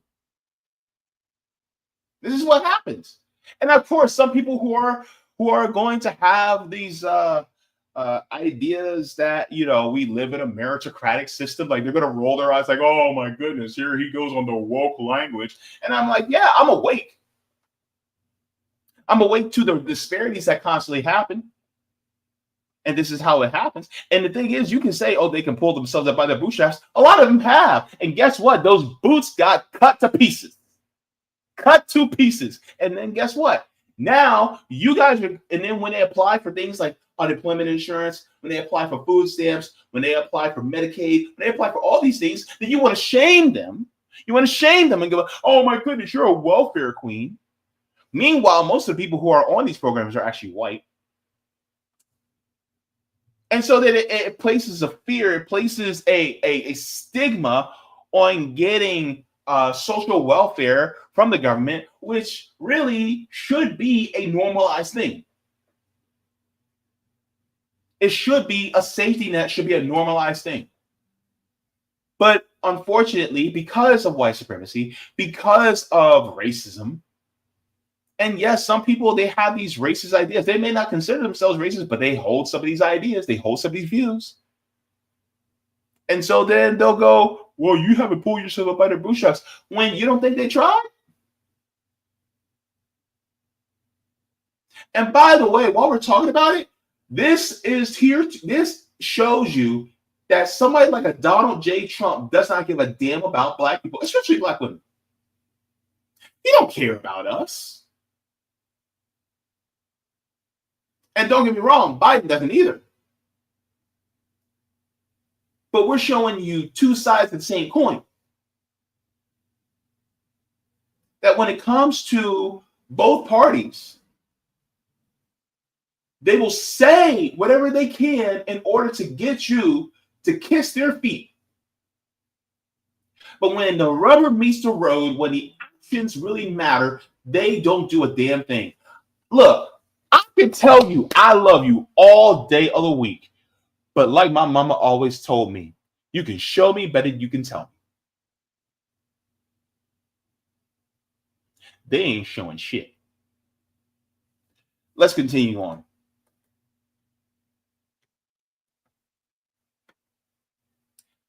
It says this isn't a coincidence. It is a result of federal policy choices, not most immediately sweeping job cuts across public sector agencies where Black women have long held the strongest foothold in middle-class employment. Agencies like the Department of Education and the Department of Health and Human Services have seen dramatic reductions in staff, up to 50% in some cases. These are not just institutional losses. They represent the disappearance of stable, often well-paying jobs that historically provide economic security to Black women and their families they support. I want to say something about this because here's the thing. A lot of people in the chat, y'all gonna be saying amen. When you know somebody who got when we black people, when we know somebody who got a job either with the city government, the county government, state government, or the federal government, what do we always say? What do we always say?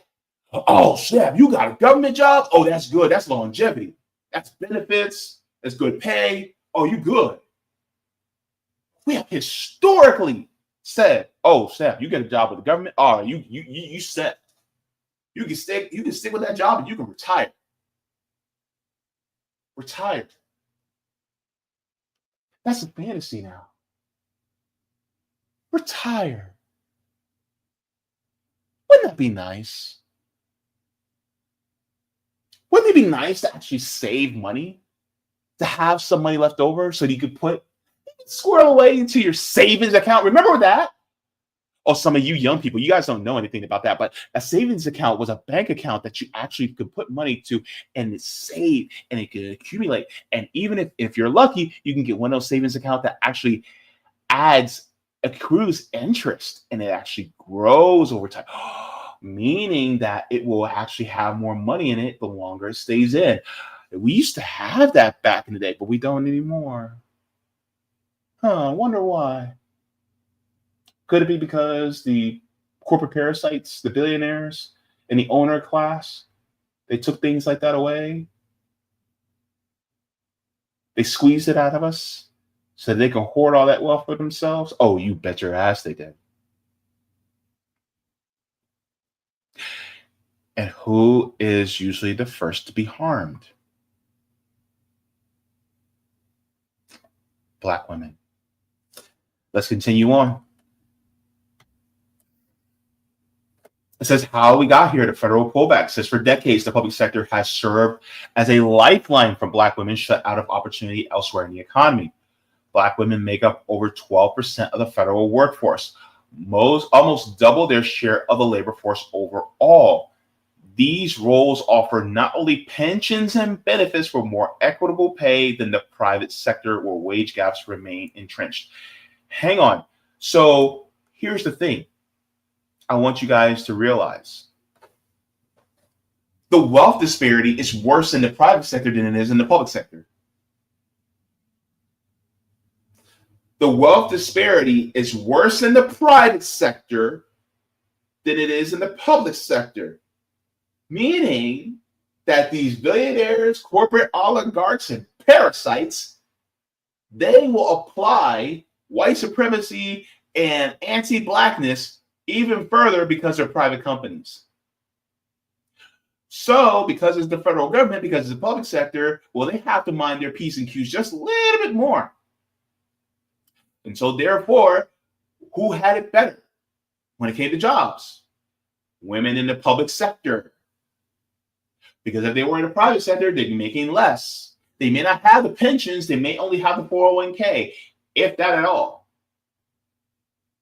They may not have the total benefits that they usually would get. So it's actually materially better for them to be in the public sector. Private sector, really, you didn't make out as well because of the system that we have with white supremacy. Now, does white supremacy still exist even in the public sector? Yes, but it's not as the same degree as it is in the private sector. And so cutting these jobs was a hard hit. It's actually more damaging in the public sector than it is cuts from the private sector.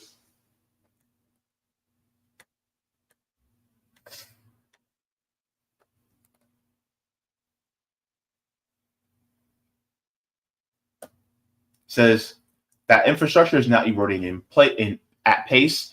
Beginning in early 2025, a wave of federal downsizing justified as efficiency reforms has disproportionately hit jobs in education, health, and community-facing roles. These are the very sectors where Black women are concentrated. As the federal budget shrinks, the effects ripple through the state and local governments.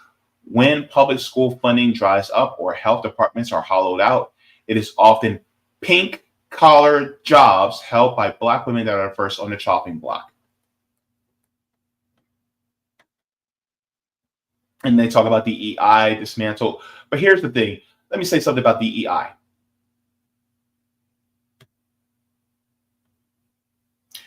DEI is basically, it's not a federal mandate, right?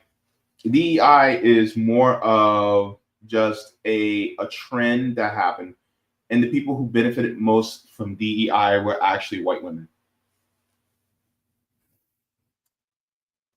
So it was really a facade of giving equality while not really giving equality.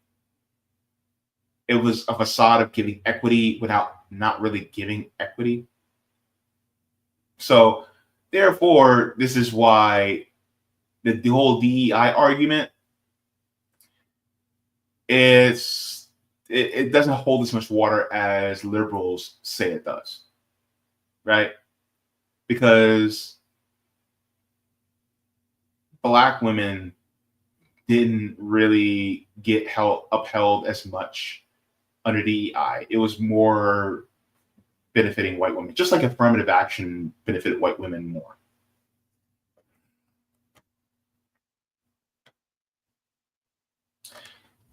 So that's the whole thing about DEI.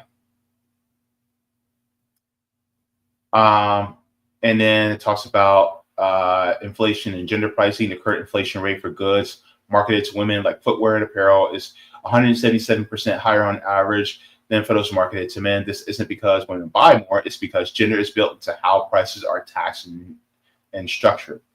So yeah, I mean, look at some of the things that are marketed to just women. You could actually spend more for products just because it says it's for women, even though men can use the same thing too. It says, and for Black women who earn just 64 cents for every dollar earned by white non-Hispanic men, the math is stark. They have 36% less coming in and face nearly triple the inflation on essentials going out. That's not a gap, that's an economic trap.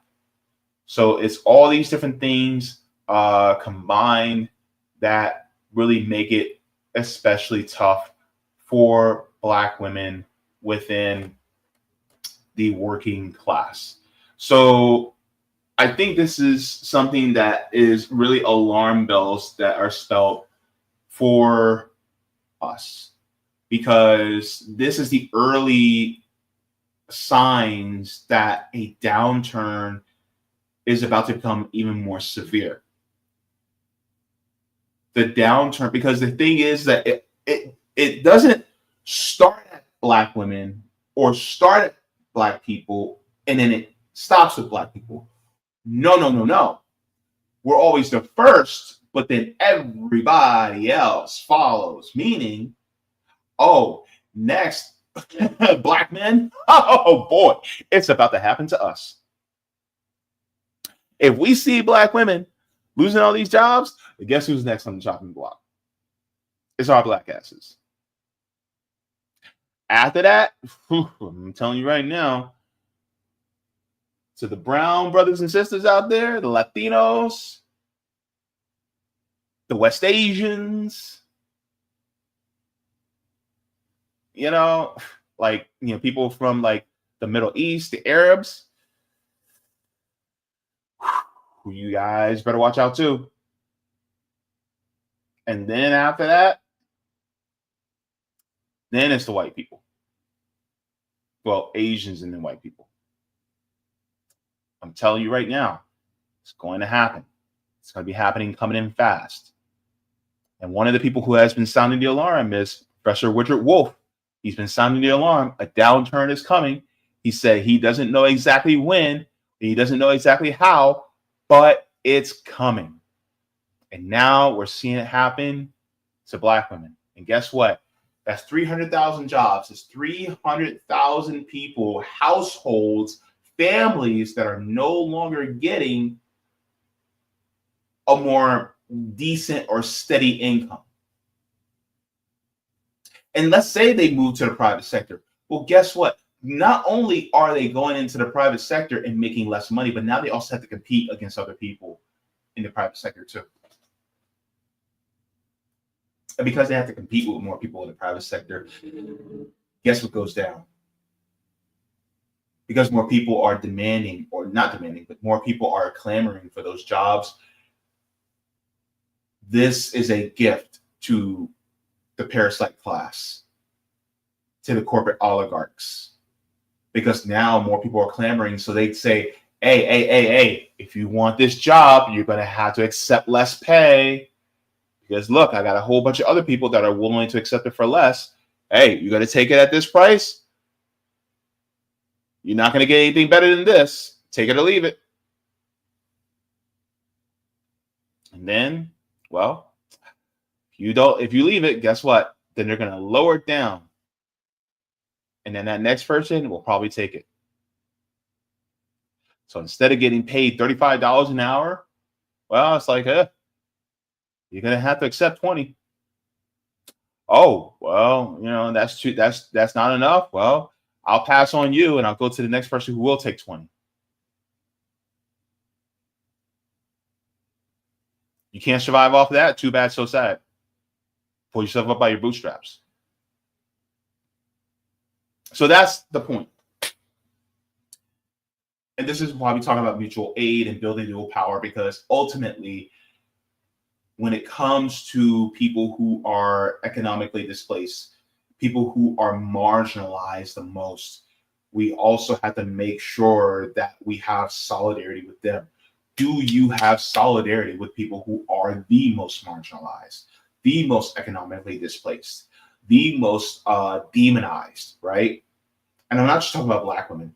I could be talking about people who are neurodivergent. I could be talking about people who are disabled. I could be talking about people who are LGBTQ, right? I could be talking about many different people who are economically displaced or socially economically displaced. But do we have solidarity with them? Because guess what? They're usually the ones who feel the heat first, who get burned first. And if we don't want to get burned, we don't want to make sure they don't get burned, which means that we need to build dual power together and do mutual aid and try to rebuild the system anew instead of keeping it the way it is. Because the way it is, baby, it just ain't working out for you and me.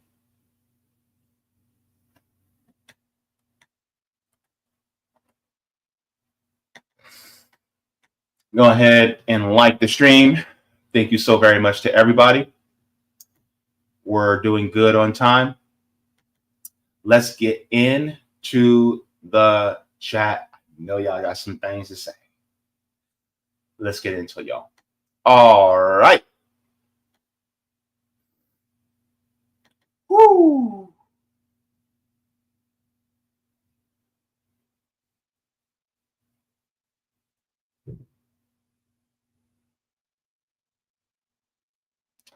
Joey says, I have a comment, also a longer comment on Twitter Live. It says the only reason why Native Americans are the only legal race that can be singled out by the U.S. government. Oh, thank you very much for that. I don't think I saw that.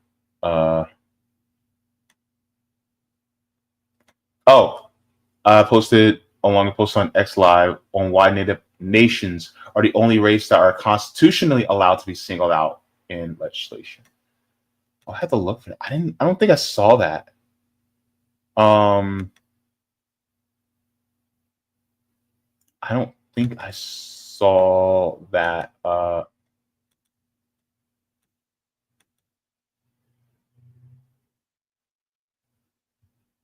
Yeah, I didn't see that. I might have missed it. Let me see. Yeah,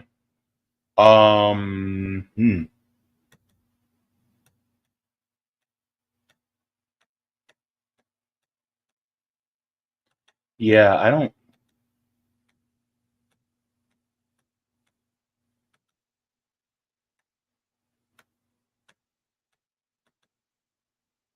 Yeah, I don't see it. Yeah, I went all the way back to the top. It may have not. I'm sorry, Joey. But thank you very much for that explanation. All right, so let's continue on.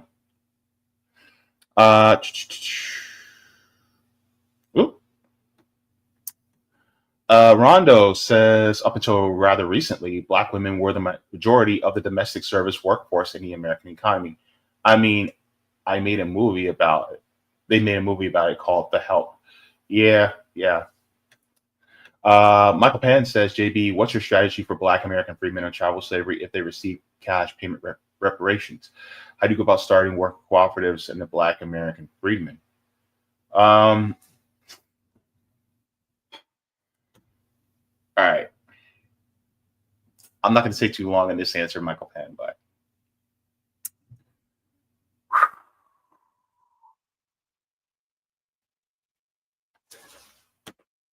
strategy for Black American freedmen of chattel slavery if they receive cash payment reparations.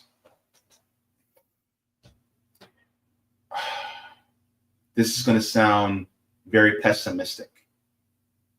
I don't mean it to sound pessimistic, but it's going to sound that way.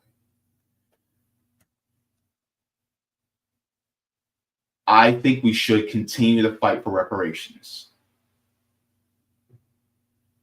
because we need to keep that fight alive. But I do not think that we will achieve actual cash reparations in this country until capitalism in the United States is destroyed. As long as this capitalist system remains, they ain't giving us jack squat. They're just not. It's the same thing with universal healthcare.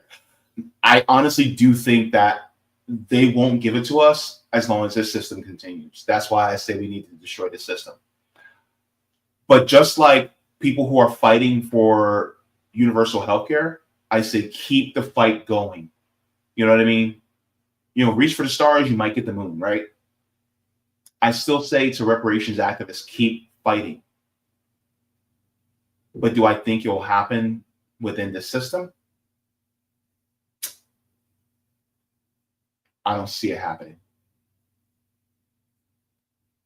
But we have to keep that so that when we implement a new system collectively, then it'll go, hey, they kept fighting for this when we had the old system. It is the only right thing to do to give it to them now that we no longer have that old system in place. I hope that makes sense. I hope. And the thing is, like, I don't mean it to sound pessimistic. What I mean is that we have to continue fighting for it, but that is also part of a larger fight. So they go hand in hand. So it's like, while we're still fighting for our reparations, it's like, okay, yes, we can do both. We could also dismantle the system at the same time. Because if we dismantle the system, that also brings us closer to getting the reparations that we're owed.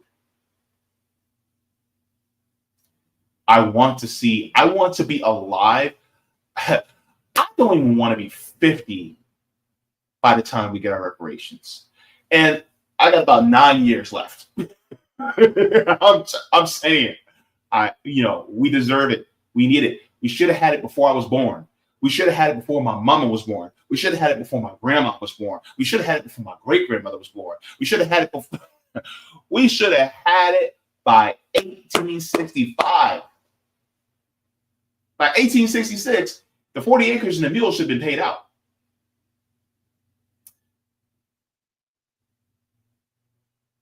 But in doing so, to answer the rest of your question, if they receive cash payment,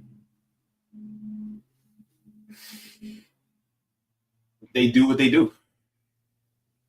I'm going to do what I do with mine. You're going to do what you do with yours.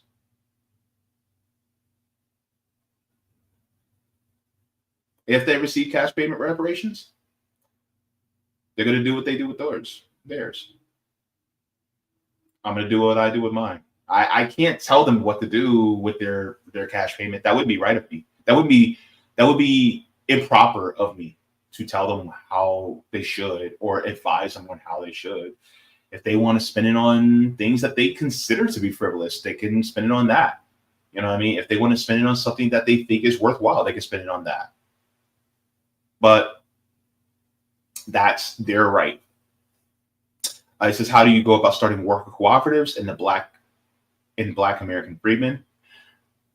You come together with your people and you say, look, this is a system, a capitalist system that has displaced and harmed our people. So therefore, we do not want to embrace a system that enslaved our ancestors. So in doing so, we're going to do things a little bit differently. We are going to have workers owning the means of production collectively, and we are going to democratically run the business.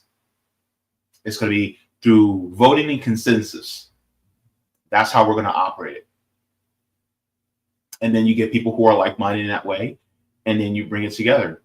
And then once you start to grow it, you go, okay, in the supply chain, we only deal with people who operate their business this way. So if you're part of the supply chain and you only operate your business that way, hey, we're going to work with you. And so that influences other people to do the same thing. But that is the if/when reparations, cash reparations is paid, or if you want to talk about pre-reparations, we do that now with American Freedmen.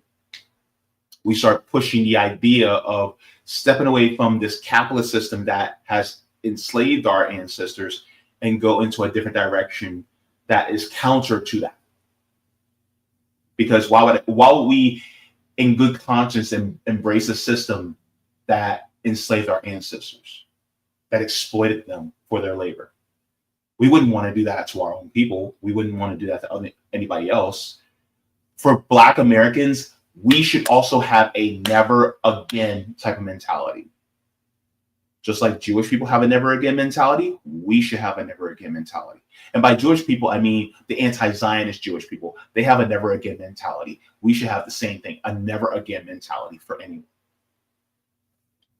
I hope that answers. All right. Yes, all insane. Billionaires should not exist. All agree. Yep. Let me see. Roger says, whoa. Before you start feeling bad for the sister, JB, you better check your DM. Black people, especially freedmen, are used to not getting anything from the federal government. We gets it out the mud.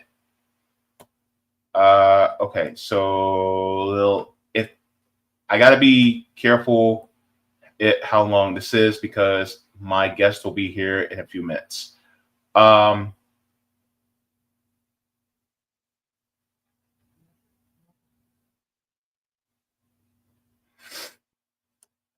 right, so I don't know if I can read the entire portion of that video. Let me see, because my guest will be here in a minute or so. I didn't take 1,000 years to explain things. I'm sorry, Michael. I'm too long-winded, bro. I know I am. I'm sorry. All right, so I'm gonna read this fast, Roger. I'm sorry. It says studies show that Black women are the fastest growing group of entrepreneurs in the United States, and this trend is linked to several factors, including disparities in traditional employment opportunities and the desire for independence and wealth creation. Here's why it's relevant to Black women experiencing unemployment or underemployment. Discrimination and limited opportunities in traditional workplaces, facing biases in hiring, promotions, and fair treatment in the workplace. And some Black women may see entrepreneurship as a way to create their own opportunities and escape limitations within their existing systems. The rise in unemployment rates, specifically for Black women, as noted in recent reports, could be further exacerbating this situation. Desire for autonomy and flexibility, says entrepreneurship offers potential for greater control over one's career and more flexible work-life balance, particularly important for those with caregiving. Let me see. Caregiving responsibilities. It says passion and purpose. It says many Black women entrepreneurs are driven by a strong passion for their chosen field and desire to serve their communities through their business.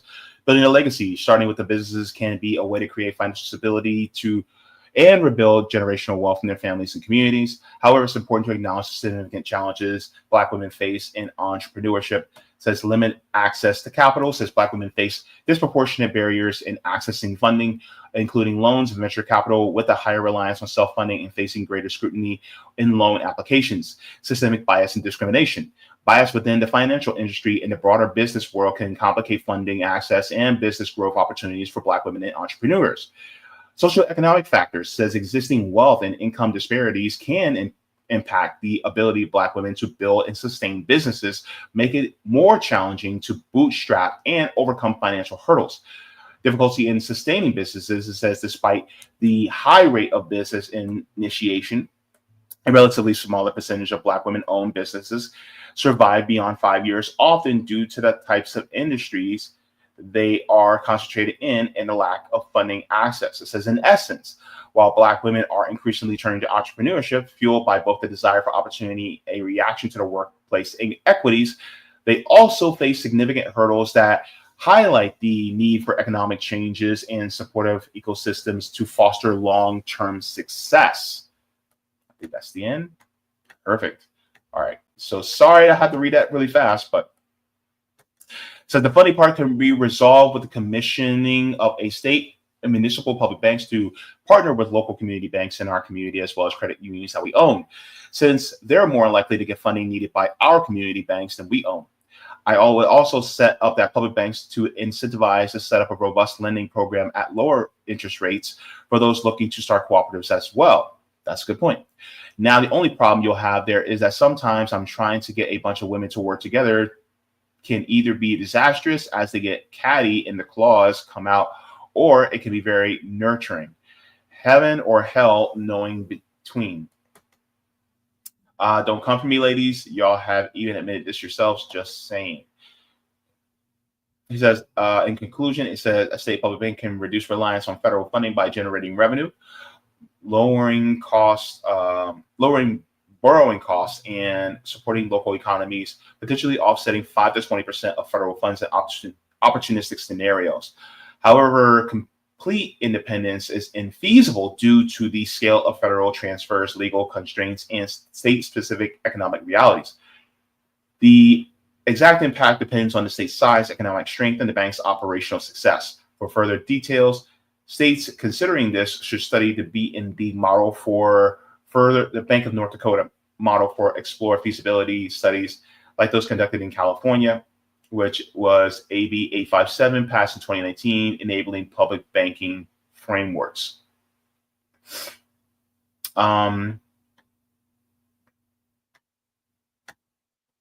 He says, in principle, surplus generated by state public bank could potentially be used in helping finance state single-payer healthcare program. Says public bank profits, public banks being owned by the state, operate with the goal of serving the public interest rather than maximizing shareholder profits. When they generate a surplus profit from their operations, like lending money or investing state deposits, those funds belong to the state. State funding for healthcare says single-payer healthcare systems are typically financed through public funds, often generated through taxes or other government revenue streams. If a state decides to establish and operate a public bank, the surplus it generates can become another potential source for revenue for the state to allocate its various programs and services, including healthcare.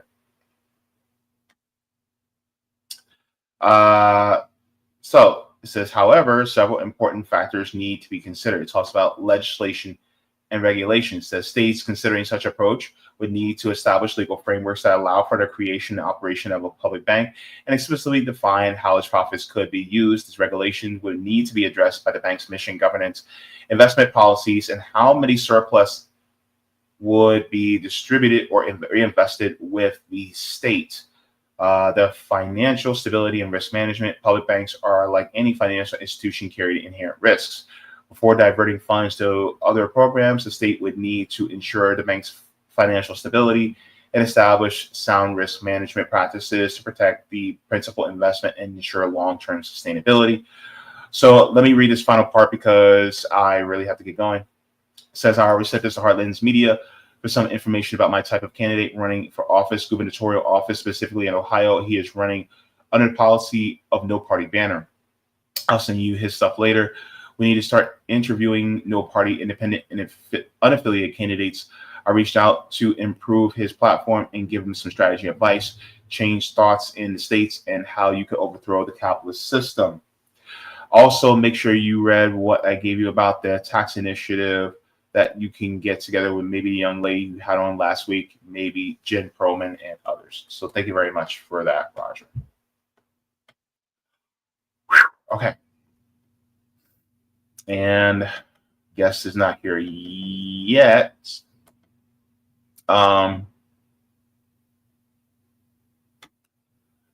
Joey says still hurts people of color that did benefit from the policies, although I agree it was more so for white women than our communities. Yeah. And he says we need an era of general strikes. Well, damn, but I definitely believe in that.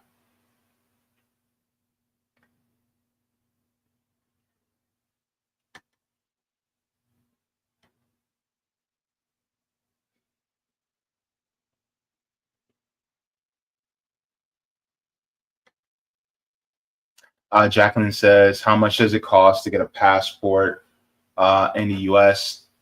Is it relatively inexpensive? It's about it's a little over $100. I know that much is around there.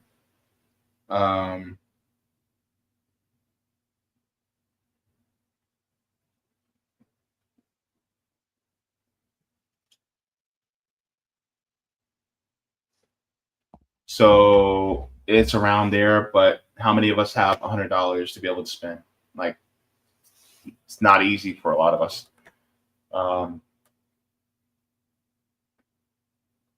Sean says, not sure if my marital spouse would qualify for reparations or not. I mean, it depends on their genealogy, right? The lineage.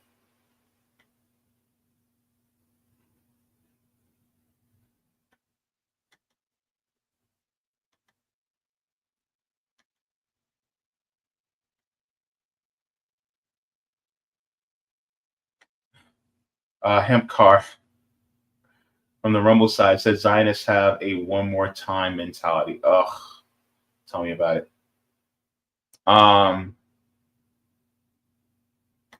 Jacqueline says, are a lot of Black women forced to leave their jobs because of high cost of rents and they've had to move to different states where buying or renting the property is cheaper? That could be part of it.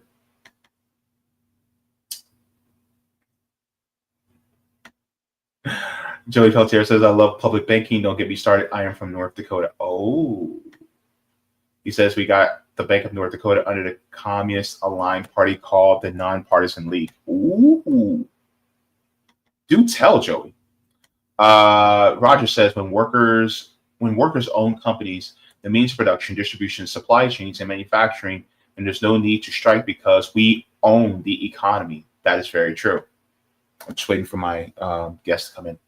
Roger says, no more using 20th century weapons to fight 21st century villains. Worker cooperatives are the future. I believe the children are future. Teach them well and let them lead the way.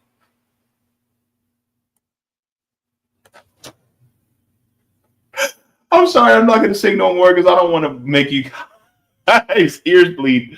But we are ready. Sabiha, let me know if you're ready. Give me a thumbs up.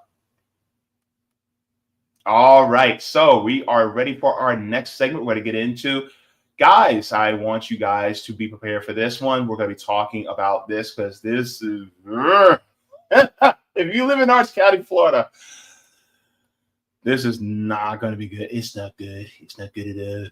So earlier we had talked to Nyhiem Way about reparations and especially about between lineage or status-based. That was a great conversation. Then we talked about Black women and job losses. That was a huge thing that we had talked about. But now we're going to get into this about Demings. Mayor Demings signs the ICE agreement. And so we are going to be seeing this right now. He says, yes, I signed the damn thing. So with that, one of the members of the Orlando RBN chapter is, and also part of the Florida Palestine Network, is joining me. Sabiha, good to see you here. Wait. Hi, Good. James. Are you able to hear me? Yes, I can hear you loud and clear. Okay, and I'm really sorry. I was having some technical issues, so I'm actually doing this on my phone. So it might be a little wobbly. I'm sorry. I don't have a tripod or anything. It's okay. It's okay. Good to see you, by the way. Good to see you too. It's been a while. Yep. Last time we saw each other was at the Solidarity Hub where we were doing mutual aid. So it was so hot and sweaty, but it was good to be with comrades suffering in Florida. It's still really hot and sweaty outside. Yeah, I know. Yeah. I got. Thank goodness I went to the gym yesterday, so I didn't have to go today. Thank goodness. Good for you. Yeah. Thank you very much. So I think we should start off with the video, because you and I were residents of Orange County, and when we saw this, now if you can please just let people know about the political layout as far as the duopoly is concerned about Orange County from your perspective, and then we'll get into it. What's the political layout to you? Well, we have, so I live in unincorporated Orlando, right? So I think you live in Orlando proper. At least for me in unincorporated Orlando, our mayor is Jerry Demings. He's a Democrat. He's Black. And I feel like that's like the identity politics of it goes too far of a way, in my opinion. He's a cop. He's a former sheriff. I think that Orlando's done a lot of things, like, for example, when the George Floyd uprisings happened, about 5 years ago? What was the response? It was like, I think Orlando's had one of the cities that has had the highest rate of police violence. And the response, I can't remember actually if it was 2020 or 2016. But one of the responses was they painted Black Lives Matter on one of the streets in downtown. But they didn't do anything to change the policing, right? So it's all very cosmetic. It's very surface. There's a lot of times that I've driven through neighborhoods where they have the rainbow flag, and they have hate has no home here. But then especially in neighborhoods south of downtown where they were proposing building a homeless shelter, there was also signs that were opposed to the homeless shelter because it was going to affect property values in those neighborhoods. So I think it's a very, very cosmetic surface type of progressivism, liberalism. Yeah, I think you're referring to the homeless shelter. They were going to have a brick and mortar homeless shelter on Cayley Avenue. And that brick and mortar shelter was given a thumbs down by the primary residents on the east side of Cayley, within the Laney area, which is a pretty well-to-do area. Yeah, well-to-do, higher income neighborhood. Yeah, right around Boone High School. Yeah, and those houses are pricey. Yeah. And on the west side of Cayley Avenue, which is more close to the Paramore side, is literally the top most economically displaced zip code in Central Florida, which is deeply, deeply problematic in itself. And so it just goes to show that, Orlando is within Orange County, but that homeless shelter was turned down because of really the NIMBYs on, the east side of Orange Avenue versus on the opposite side, the west side, Orange Avenue and Cayley. So and now they want to just retrofit 2 Greyhound buses to house homeless people in, which is frustrating on his face. Yeah, and they've, I know that in the few years that we've been doing doing mutual aid work, there have been sweeps of homeless encampments. These people have nowhere to go. It's really hot outside, it's sweltering heat, and to not have any shelter, when we know that in Florida, we have a tropical subtropical climate. So every afternoon there are thunderstorms. And, I wonder where do these people go? Where do they get their shelter from when it rains? And then when it rains, like last night, it was one of the worst storms that I've been through, that I've experienced in living here for all these years. And, it's like, where do they go? Yeah. And you see where our money is going. Mm-hmm. And like, for instance, the money that, could have went to giving us housing for the homeless, it went to a new soccer stadium just a few years ago. Yeah. Mm-hmm. Or now they're going to try to re-renovate Camping World Stadium again. Yeah. Because we want to renovate it again. Yeah. And I know there's, I think we talked about this, that they're gonna, like, under I-4, that area underneath it, which, a lot of people can use for shelter, in a storm. You can go there, take your things, and at least stay dry. I think they're going to renovate that to make it like a downtown attraction.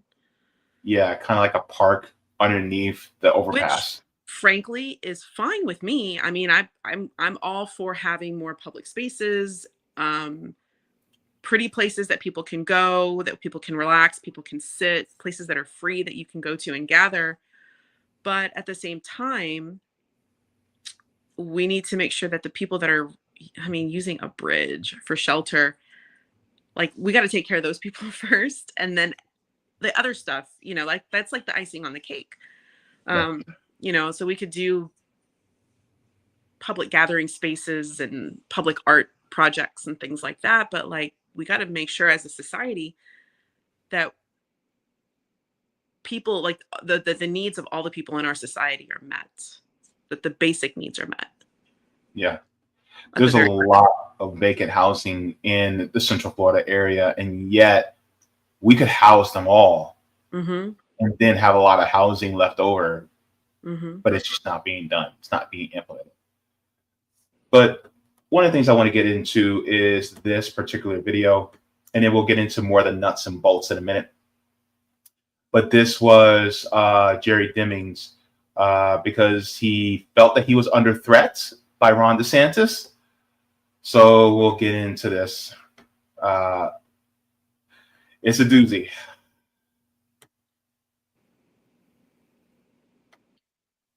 So let's get into this.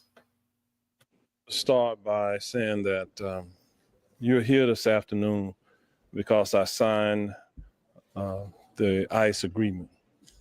Yes, I signed the damn thing because we really had to. We were put in a tough spot. I can't let our entire board of county commissioners and myself be removed from office. I say that with all sincerity because of the role, the responsibilities that we have here within this community to take care of our community and look out for our residents. I did not want to be in a position where the governor will have the opportunity to insert his minions in the roles to lead this county. Because of that, with the advice of the county attorney's office, we decided today that we're still several days away from Tuesday. I thought that it was urgent that we needed to take action now to preclude the possibility that the elected body here within Orange County could be removed from office. I hope you understand that. That was a calculated risk that we had. Obviously, if people who have no elected responsibility to our county would be inserted or put in place, that would be catastrophic to the continuity of government here within Orange County. Please give your thoughts, because he had no choice. I mean, it's funny that I guess my main thoughts on this is have you seen that movie Shrek from years ago? I've seen some clips, but I had never actually sat down and watched Shrek. There's one part of that. There's one part of this movie that there's like this prince, and the prince, Lord Farquaad, right? What's that? Lord Farquaad. Yes. Okay. And he's like standing on a balcony, and he's like telling all his people, like, go and find the ogre, go and find Shrek. And there's this line that he uses, and he says, "Many of you may die, but that is a sacrifice that I'm willing to make." And that's what I thought about when I saw this, where he's like, oh, well, I was going to get removed from office. So it's kind of like, yeah, Orlando has a lot of immigrant communities. And so it's like, many of you may be detained. Many of you will have your families ripped apart, but that's a sacrifice I'm willing to make to keep my job.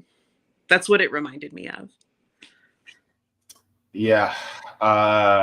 My old neighborhood, which is where I used to live, you remember, this huge Haitian community there.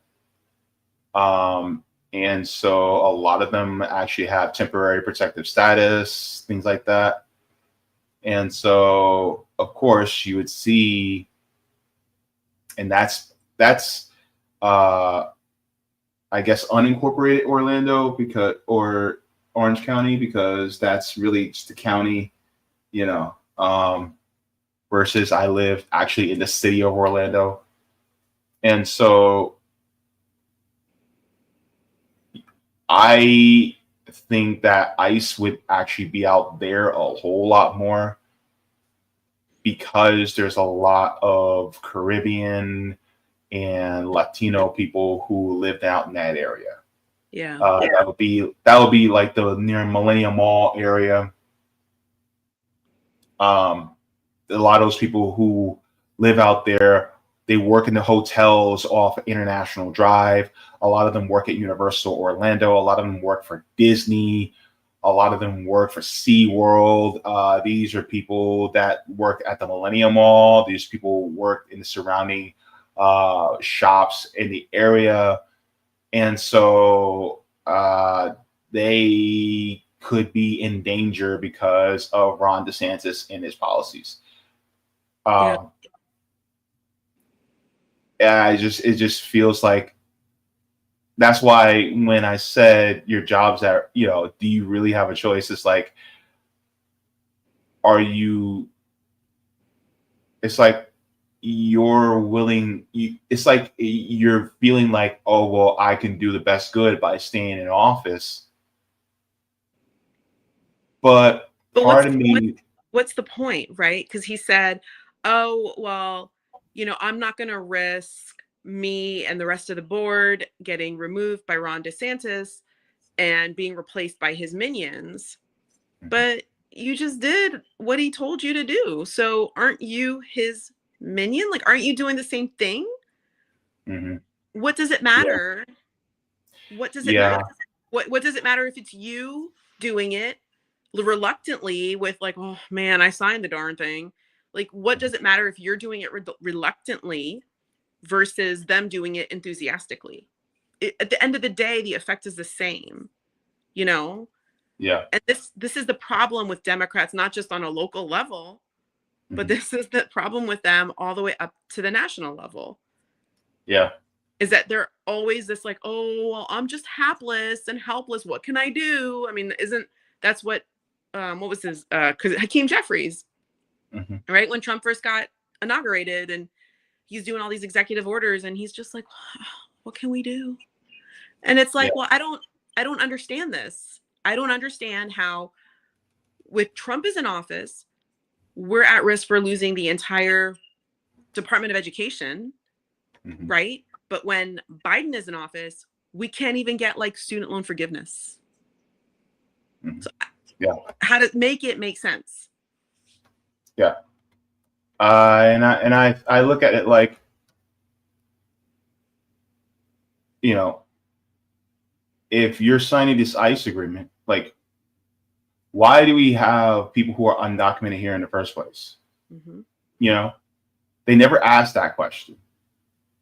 And they never go to the policies that the United States has been doing. And right. That and the thing is that you and I know that, right? And they know that too. But what they tell everyone and what the propaganda line is that, oh, well, we're just such a great country that everybody wants to come here. Yeah. Meanwhile, a lot of people come here under duress. Yeah. You know? And people will say, well, they have other options. And I'm like, yeah, but at the same time, some of those other options are further away. You know what I mean? It is really hard to come here in an undocumented to like cross the border. It is dangerous. You know, I used to work at a county hospital in Dallas. And so a lot of our patients were undocumented, and some of the stories that they told of the things that they had to go through, women who were raped at the border, gang raped at the border within the United States, right? Once they crossed the border, then they were gang raped. I'll never forget, I had this one patient who was pregnant because she was gang raped crossing the border. And her intention on coming here was to come here and make some money. She had a husband and a kid back at home. I don't remember what country she was from, but then, you know, her family's like very reluctantly said, okay, fine, go. And she said, I'll be back in a few months. And then crossed the border, was robbed, gang raped, and now she was pregnant. I mean, it is harrowing. It's not easy to come here. And if you want to stop quote unquote illegal immigration, then stop bombing other people's countries, stop exploiting other people's countries. But again, I feel like all this stuff with ICE, that's not the goal. The goal is to create a vulnerable underclass. And the goal is to create a vulnerable underclass that is whose labor is easily exploited. Because if they, you know, that's really the ultimate goal. They really don't want to get rid of quote unquote illegal immigration. But what they want is to create a vulnerable, exploitable underclass whose labor they don't have to respect their labor rights because they are not here legally. Yeah. We all know that, you know, Trump said that he wants to get rid of all the illegals. But then once somebody was like, okay, well, they're going to have to get rid of all the people who work in agriculture, Trump was like, well, maybe not all. Right. And the thing is again, what they want is they want those people to work. And I don't like that whole like, oh, well, no one else wants to do this job. I don't like that. Because if the job is not good enough for like a white American, then that job's not good enough for anyone. Like we're all, I don't like that hierarchy that people say, well, Americans don't want to do this work. I mean, if you paid somebody what their labor is worth, then a lot of people will do it. Yeah. But people don't want to be underpaid. People don't want to be exploited. Yeah. You know, and if you're an American or if you're here, you know, legally, then you have labor rights, right? I mean, granted, we don't have robust labor rights, but there are some, right? There are some. Versus if you're undocumented, you have none. And that's what they want. I mean, you know, we keep saying that Americans, the United States, this country's never really gotten rid of slave labor. Yeah. I'm going to address this. This person says no one's bombing Mexico. First of all, a lot of the people who are coming here are not from Mexico. They're places from like Nicaragua, Guatemala, El Salvador. places like Venezuela, and a lot of these countries actually have what's called sanctions on them. Sanctions, blockades, as well as economic instability. And these sanctions, blockades, and economic instability is actually being done by the United States, which decreases the living standards of these countries. So people rather be behind the barrel of the gun instead of in front of the barrel of the gun. So they come here because of economic opportunity, because their country is being displaced, is being economically displaced, as well as causing a lot of the gangs. I would like for you to go and research a lot of the coups that have been done, a huge amount of coups that the United States have actually done in order to replace democratically elected leaders with dictators that the United States has done. You can go ahead and Google that. One of the people was actually in Chile, where they took out the democratically elected socialist leader, Salvador Allende, and they replaced him with the dictator Augusto Pinochet. And so this has happened over and over and over, thus causing the living standards to be to the floor in these countries. And so people feel like, well, I have to get out. So then they risk life and limb to come here. And then on top of that, to be exploited, because to them, that is better than being in their home country. And so people don't leave where they have it good. So therefore, the best thing for us to do is to leave their countries alone and let them be. And if they want to go in the socialist direction, fine. If you feel that socialism is going to be a terrible system and they're going to fall, let them fall on their own. Why are we having our hand in it? And so this is the problem that a lot of times people say. And so a lot of it, and be honest with you, from what it looks like, Mexico is actually starting to make major improvements in their own country. And I am willing to bet that the amount of people from Mexico is actually slowing in comparison to the way they were before, because now you have people like you had AMLO that started the ball rolling. Now you have Gloria Sheinbaum that is actually doing even more in regards to workers in Mexico. So, it's getting better for them over there. So the Mexican population might not be growing as much, but we still have people coming through Mexico from these other areas in Central and South America that are coming here because of what the United States is doing. So if you want to stop it, then you need to stop the United States from doing all the terrible things it's doing to these other countries. So the other thing too is NAFTA, right? NAFTA is a big reason why we have economic instability in Central America. And one thing also to keep in mind is that NAFTA hurt not only workers and farmers in Central America, but workers and farmers in the United States too, except for like the mega factory farms. But NAFTA hurt the American worker as well. And having an undocumented, exploited underclass of workers in the United States, which is really what the bourgeois, what they want. They want it, again, very vulnerable workers that they don't have to give any labor rights to.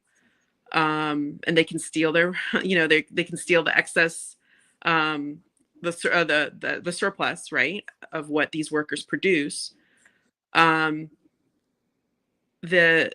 That hurts American workers too, right? So having an exploited underclass hurts American workers as well. So we may not be on the front lines like an undocumented person, but if you're a worker, which most of us are, no matter what your immigration papers show or whatever your passport shows, you're going to be, your labor is also going to be hurt, and the amount of money that you make and the amount of rights that you have are also at risk. So this isn't like I don't have to worry about them because I have my passport, or I have I'm born in the United States, and that's not my problem. It is all of our problems. Mm-hmm. So I want to go here. This is the article out of the Orlando Sentinel. It says Demings says he signed the ICE pact under protest and extreme duress. He said he feared if he didn't, Governor Ron DeSantis would oust him and name his minions to lead Orange County. So here we go. He says his turnabout occurred as DeSantis and the Florida cabinet were gathering in Orlando at the Florida Highway Patrol Troop D headquarters for a press conference, at which the governor announced the creation of a new immigration enforcement unit within the patrol. Demings was asked if he suspected the governor had actually planned to announce he was suspending him. I don't have any direct knowledge of that, but I do have relationships, and I'll leave it at that. Since before he was elected county mayor, Demings spent 4 decades in law enforcement, starting his career as an Orlando police officer in 1981. He later served as Orlando Police Chief, Orange County Public Safety Director, in 2 terms as Orange County Sheriff. And just for everybody, for a little bit of tidbit of information, at the same time when Jerry Demings was Orange County Sheriff, his wife, former Congresswoman Val Demings, became the Orange County Sheriff. I'm sorry, the Orlando Police Chief. So together, I think for about a year or 2 years, they were, as a married couple, running the entire law enforcement in Central Florida, in Orange County and Orlando together. They're both cops. Both cops. So it says Demings objected to the adding transport duties for correction officers, insisting the jail lacks staff to handle extra chore. Says to even be deployed to do that in the first place requires specialized training. Demings was advised by County Attorney Jeff Newton that DeSantis could not only suspend and remove him and other elected commissioners from office, but could impose civil and possibly criminal penalties if the board did not reconsider and approve the amendment. It says Florida Attorney James Altemeyer, DeSantis appointee, warned Demings in writing this week that the rejection of the transport obligation constituted failure to use best efforts to assist with federal immigration enforcement as required by state law. Demings said he was unwilling to risk suspension of the entire board of county commissioners, including himself. And so, you know, I feel like also this type of behavior is possible because the ruling elite do not fear the people. If you threaten to remove somebody who is elected by the people should revolt against that, right? The people should not tolerate that. Like, you know, and I'm not a Demings fan, but he was elected by the people to represent us. So for someone to come in and remove that person and insert somebody else, like why aren't they scared of the people revolting? Right? They need to have fear of the people, of all of us uprising against these type of, frankly, fascistic acts. So this is, I don't know, this is also, they feel emboldened to do this because there's no organization amongst the people. There's no outcry. There's no, you know, I mean, we can tweet about it. Yeah. But like, are we going to boycott? Are we going to riot? Are we like, what are we going to do to fight back? My question is, if let's say we had a Democratic president again, and the Democratic president had an executive order or something, and that executive order was disregarded by Florida Governor Ron DeSantis. And then the president of the United States could oust Ron DeSantis on his own, outside the will of the people, and replace his own appointees to run the state. How would people feel if the president of the United States did that? Let's say Joe Biden did that. How would people feel? I'm going to be honest with you. I think a lot of liberals wouldn't mind at all. No, you know, and that's where they fall, because liberals will, go along with it, but then they wouldn't ever consider it to be the reverse. But it just goes to show, it's like, okay, you can use the bully pulpit, right? But instead, you want to insert your will over the will of the people instead.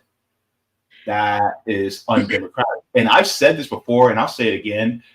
Ron DeSantis, just like a lot of the Democrats in Tallahassee, they're not democratic at all. They don't have a democratic bone in their body when it comes to actually going by the will of the people. Just look at the ballot initiative that we did to give voting rights back to former felons in this state.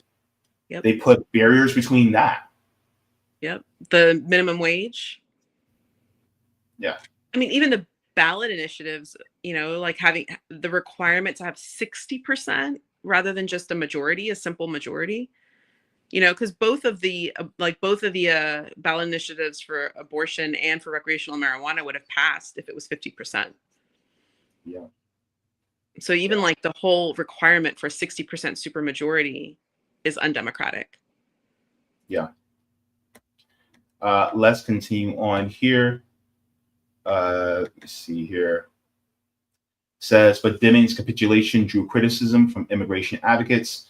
In an email to the Orlando Sentinel, Felipe Souza Lazabale, executive director of Hope Community Center and an immigrant resource center in Apopka, criticized the mayor for folding under pressure. His decision represents a betrayal of the values of dignity, inclusion, and community that the other residents of Orange County hold dear. By doing so, Mayor Demings has become complicit with human rights atrocities being committed at these centers, including the already infamous Alligator Alcatraz. I can't stress this enough. This is not about politics, but about human lives. So, yeah, as far as what's going on here in Orange County, this is why I say to everybody, leave both parties. Mm-hmm. I really wish that Demings would have been like, okay, do it. Remove me and remove the entire board. I mean, that would make like national news. It right? would. That would be national news. I mean, Orlando's a medium-sized city. It's not a small town. It's not a huge major city, but it's a medium-sized city. Yeah. That would make national news, and there would be so much attention drawn to this issue. I mean, I would have just been like, do it. Go ahead, remove me and remove the entire board. But just like the rest of the Florida Democrats, they don't have the guts to do it because let's be real. The Florida Democrats, they like having the Republicans in place so that they can fundraise off of them. Well, you know my opinion, right? Please share. So I don't understand how the state of Florida goes from being like the swingiest of swing states, like in the 2000 election, right, where 500 votes allegedly decided the election, the presidential election, and then in 2004 and 2008 we go for Obama, and then 2008 2016, Obama won Florida. Then 2016, you have Trump. Trump won Florida. But in 2018, so 2 years after that, we had an election, right, between DeSantis and Andrew Gillum. Andrew Gillum, who I also think was theater, but in the primary, he ran like as a progressive, right? He was very critical of the Democratic Party. I remember very clearly, he's like, oh, we can't have Republican light. And he swept in, went from worst to first, won the primary, and then came within 0.5% of beating Ron DeSantis, 0.5%. And that was in 2018. So you go from that, and now it's not even 10 years later, and all of a sudden, Florida's a solid red state. Does that make sense? It's ridiculous. I mean, this is why you have. I feel like, to me, when I view like national politics on a national level, I feel like the Democratic Party does not want to win. They could completely dominate and they could really put a nail in the Republican Party's coffin, but they don't want to do that. You have the state of Texas, which is a majority minority state. And let's be honest. I mean, it shouldn't matter, but it does because we play into identity politics. Why is Texas a solid red state? It's a majority minority state. Florida, how do you go from being a swing state to now like this crazy solid red Ron DeSantis type state with Randy Fine as one of our congressional representatives? It's because the Democratic Party ceded those two states. Because if those two states would have gone purple or even blue, then you have California, New York, Florida, and Texas that are blue states. You're going to win every election. The Democrats don't want to do that. Because if they won every election and we still don't have healthcare and we still don't have education, right? They don't want to win every election. They want to have Republicans as an excuse to say, oh, see, this is why we can't get you things. This is why you can't have nice things. Yep. Right? It's the good cop, bad cop routine. Yep. You know, the other little bit of evidence is like if you look at national elections since Clinton, how many times has the Republican, this is presidential elections, how many times has the Republican Party won the popular vote? Like, I think they won the popular vote in 2004, because that was like after 9/11. That was Bush's second term. Mm-hmm. And then I think they won the popular vote in this last election in 2024. So 20 gap. So you're telling me since like 1992, twice, maybe three times they've won the Republican Party has won the popular vote. So they've always won from the Electoral College. Mm-hmm. So why isn't there any rumbling from the Democratic Party to make an amendment to the Constitution to get rid of the Electoral College? Maybe if we had started back then in the 90s, 30 years later, we could have some movement into making an amendment to the Constitution to get rid of the Electoral College. Do you want to know why? Because Democrats don't want to win. Because they're paid not to. Because they're paid not to. And because they are funded by the bourgeois, they're funded by corporations. That's who they work for. They don't work for us. It's just a fake, like this is a fake opposition. They're not real. It's not real opposition. They don't want to win. No. And the funny part is like, and somebody brought this out too, is like people who aren't independent, they still choose between one of the two parties. Right. Like they'll be like, oh, I'm an independent, but they'll still vote for the Republican Party or they'll still vote for the Democratic Party.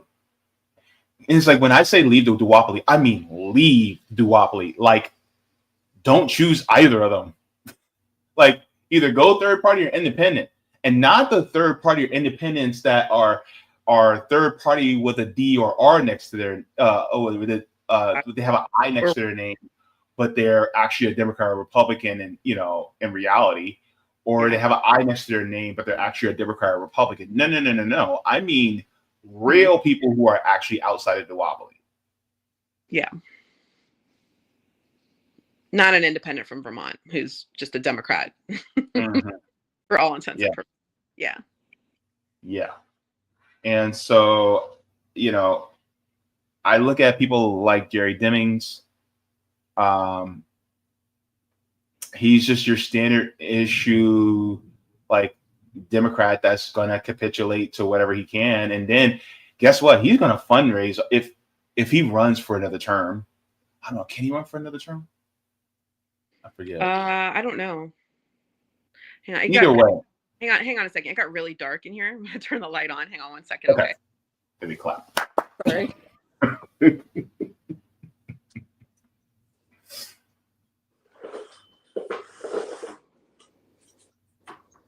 Yeah, so it's just crazy how sorry about that. No, you're good.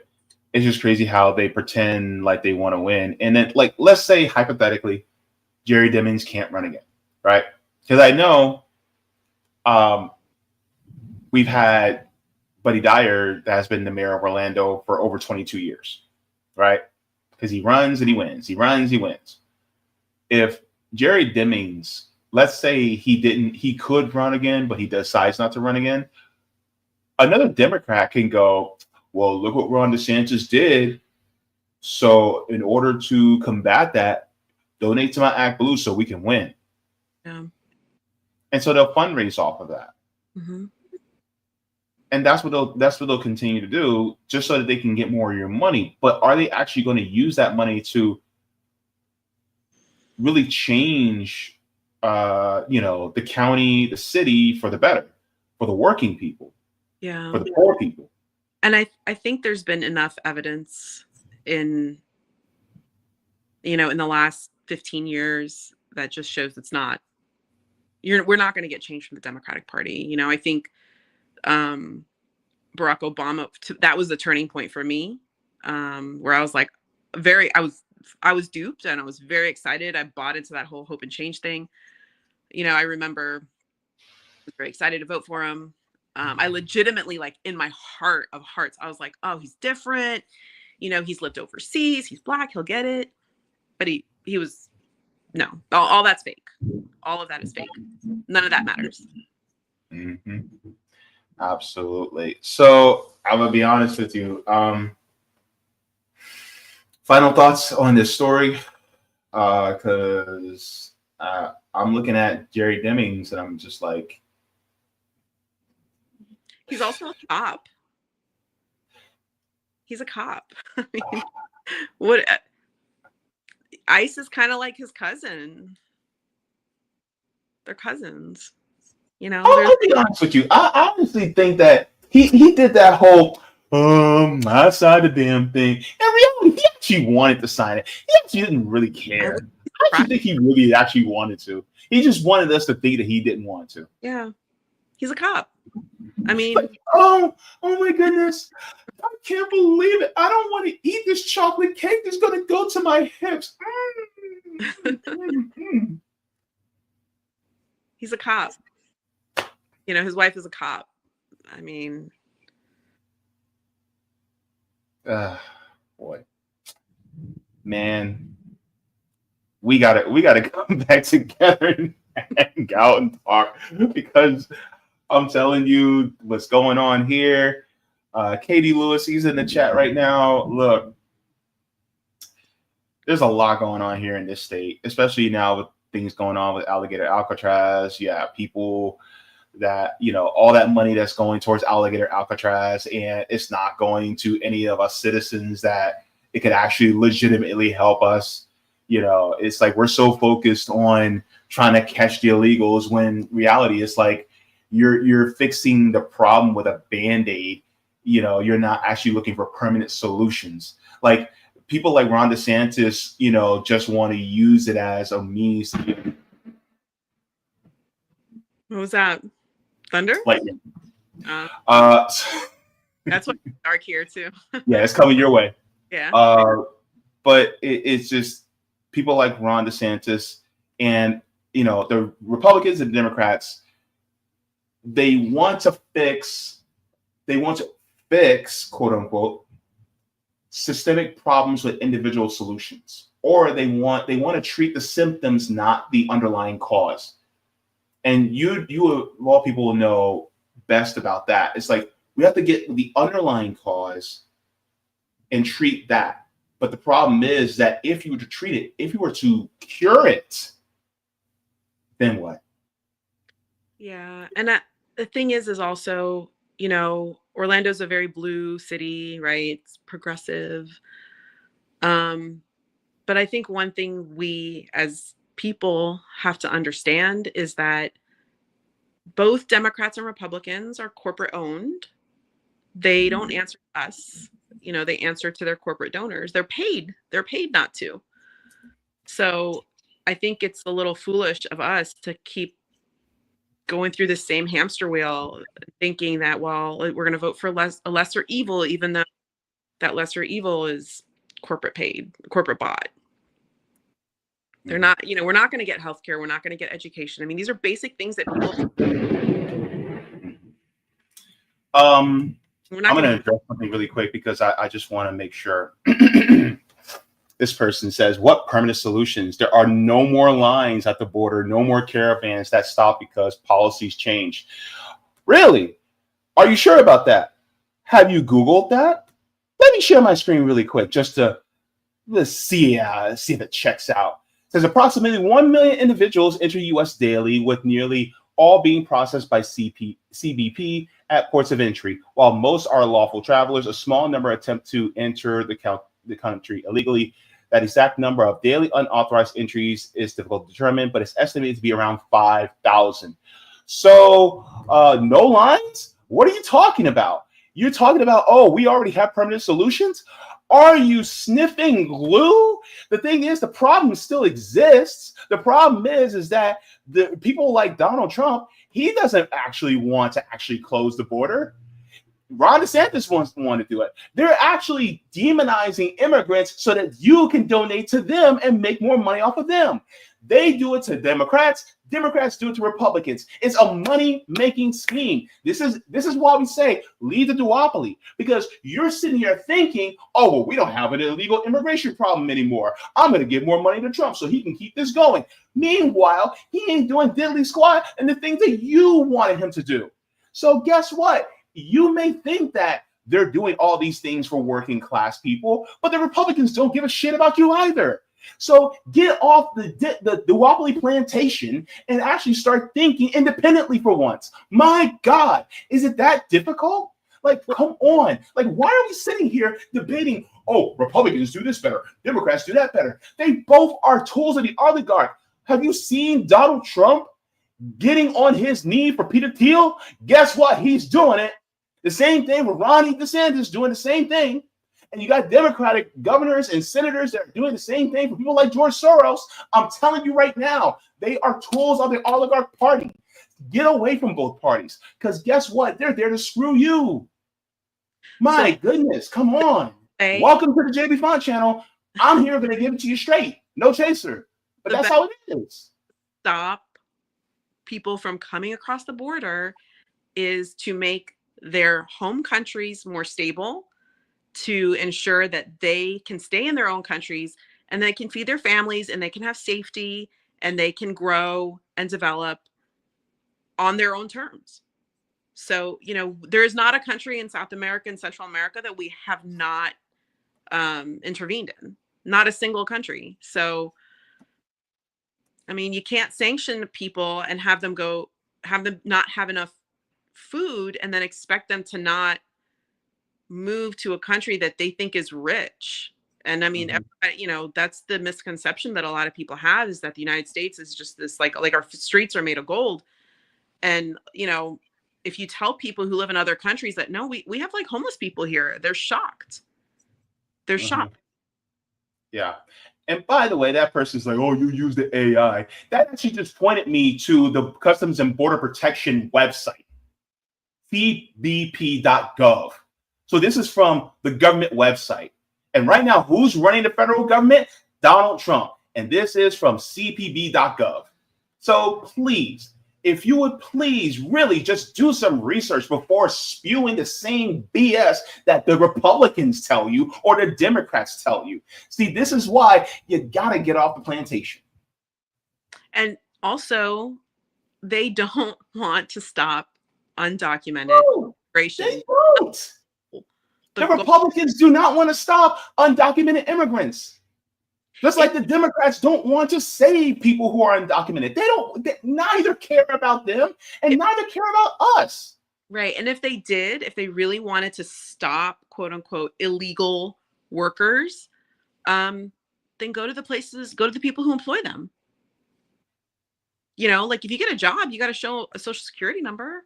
You got to show, like, you know, all the documents on that. What is it? The W-9 or whatever it's called. When you I-9. When you apply for a job, there's all these like forms of identification that you have to provide. Yeah. So go to the places that are employing people illegally. Yeah.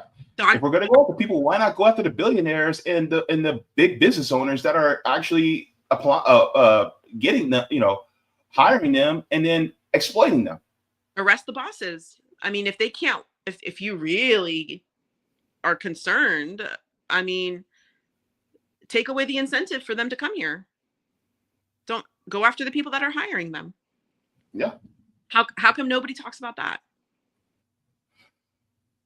Because the people that are hiring them are the same ones that are paying or bribing the Democrats and Republicans. Because they want to maintain a vulnerable underclass of worker that they can completely exploit, right? That's what they want. And Yep.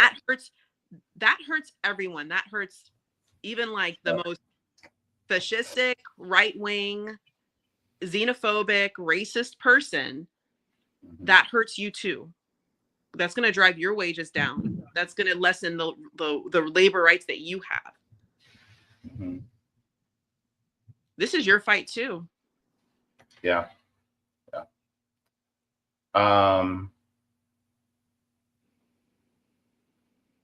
So let me go here. Do you have time to stay for a couple chats? Sure. Okay. All right. So everybody, please go ahead and give a like to the stream. Going to go into chat just for a little bit before I head on out. But yeah, I got to get dinner soon because intermittent fasting is a pain in the behind and I can't eat past 8 o'clock. So we'll get into this right now. So Roger sent me something in the DM. I don't know. Let me see. Hang on.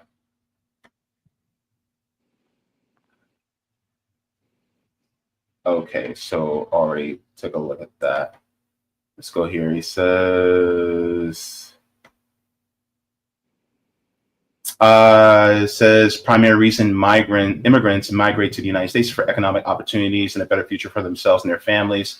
This includes seeking better jobs, higher wages, and improved educational prospects, while economic factors are a major driver. Factors like seeking refuge from violence and persecution and family reunification also play significant roles. Yeah, and just like I said before, you know, these these economic sanctions that happen in these countries also contribute to people having to leave in order to be able to have better economic opportunities. This isn't just oh, well, I'm doing, you know, this country is doing all right, but I just need to leave here and come there just for better economic opportunity. A lot of times it's not because of that. It's because everything is pretty much bad everywhere because of what the United States is doing. So therefore, the sanctions actually depress the economies over there. So therefore, they come here. And so if the United States got their behind out of the affairs of these other countries, then people would actually do better and stay where they're at. It says the other reason why they migrate here is besides the sanctions and imperialism is because our government, instead of shutting down the businesses that are hiring them illegally, they look the other way. We were just talking about that. So our government is really not serious about ending illegal immigration.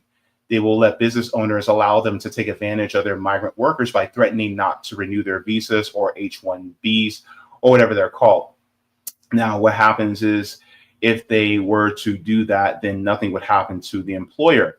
What if you gave the same leverage to migrants to where they say, well, if you turn me in and don't renew my visa, then I can go and tell the government that you're hiring illegally.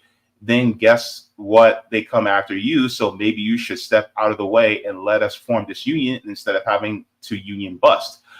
Oh, that's an idea. Says at that point, the employer might say, well, damn, I might as well just start hiring American workers. But then, you know, either way, you're going to have to pay them a living wage, whether they be American citizens or not. So now it's mutual destruction, thus leading to a stalemate. What are your thoughts on that? I think you need to read it a little bit. I need to read it again. I'm sorry. Those parts of Oh, it. sure. So Hold on, let me try if I can, because I'm on my phone, so I can't see it. I can't read I'm it. sorry. I'll read it to you again. It says the other reason why they migrate here, besides the sanctions and imperialism, is because our government, instead of shutting down the businesses that are hiring them illegally, they look the other way. So our government is really not serious about ending illegal immigration. They will let business owners allow them to take advantage of their migrant workers by threatening to not renew their visas or H-1Bs. Now, what happens is if they were to do that, then nothing would happen to the employer. What if you gave the same leverage to migrants to where they say, well, if you turn me in and don't renew my visa, then I can go and tell the government that you're hiring illegally. Then guess what? They'll come after you. So maybe you should step out of the way and let us form this union instead of having to union bust. And he further says, at that point, the employer might just say, well, damn, I might as well just start hiring American workers. Then, but either way, you're going to have to pay them a living wage, whether they be American citizens or not. So now it's mutual destruction, thus leading to a stalemate.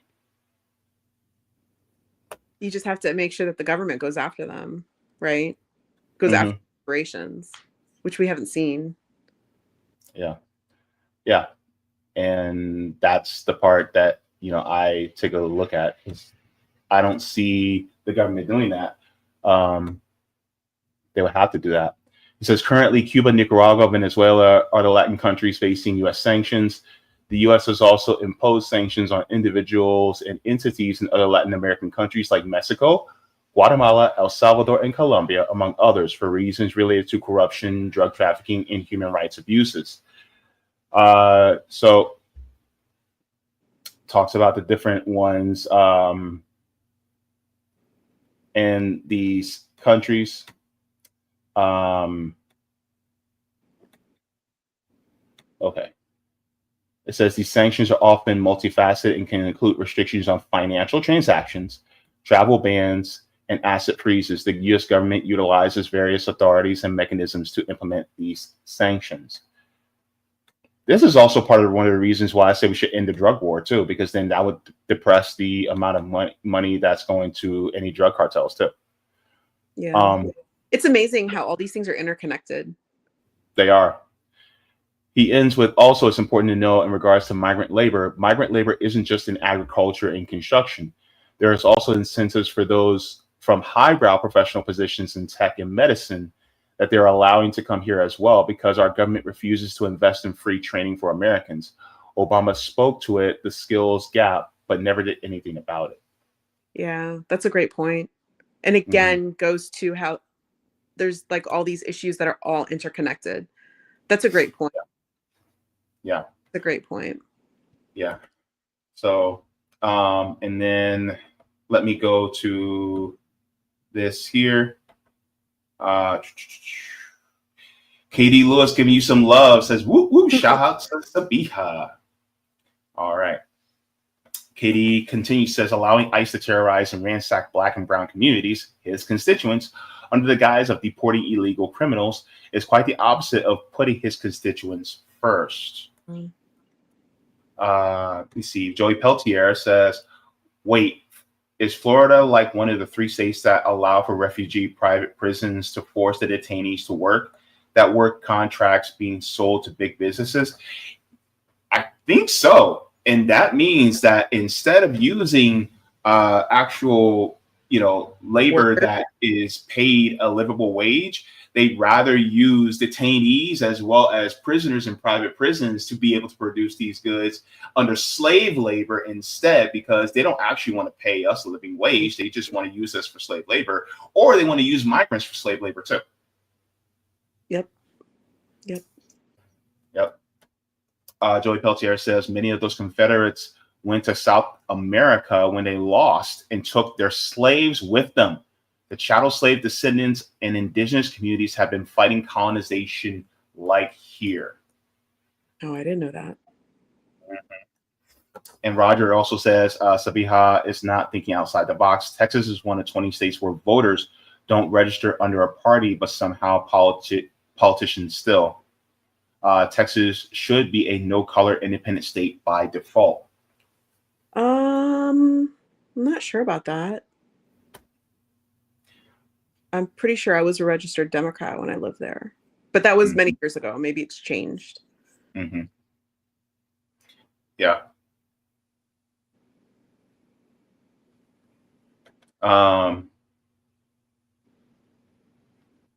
And then he says the approach to bolster the police state will never work on behalf of workers. ICE money increased drastically, and U.S. workers are still losing jobs. By the way, ICE was also donated to in large part by the Democrats just as well as the Republicans. Yeah.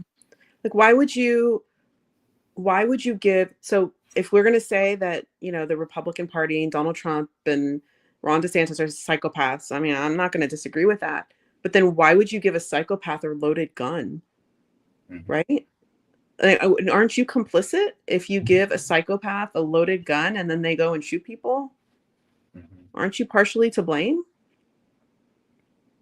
Yeah. Like the resistance. Yeah. And then I'm going to end with this one. Jacqueline says, JB, I remember when you were reading the Assata Shakur autobiography and the prison guards were trying to force Assata to work even though she hadn't been convicted of anything at that stage. So, yeah. So they're going to try to do that. So, look, this is an ongoing story and I want to keep following this, but we shall see what happens. I know there's another government race in 2026. Huh? Can I plug something before we stop? Sure. So if y'all could please check out the Florida Palestine Network. There's some awesome events coming up.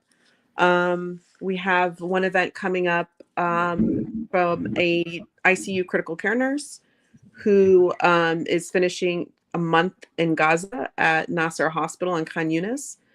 And so she'll be just giving an account and testimony of what she saw, bearing witness. That's going to be on the 13th. Please check out the Instagram, the Florida Palestine Network Instagram for more details. There's also a language exchange by the Anti-Genocide Coalition that's coming up this month, as well as we have a book club and a Ghassan Kanafani resistance education series. So please check it out. There's some really good, exciting stuff coming up. And we'd love for more people to get involved.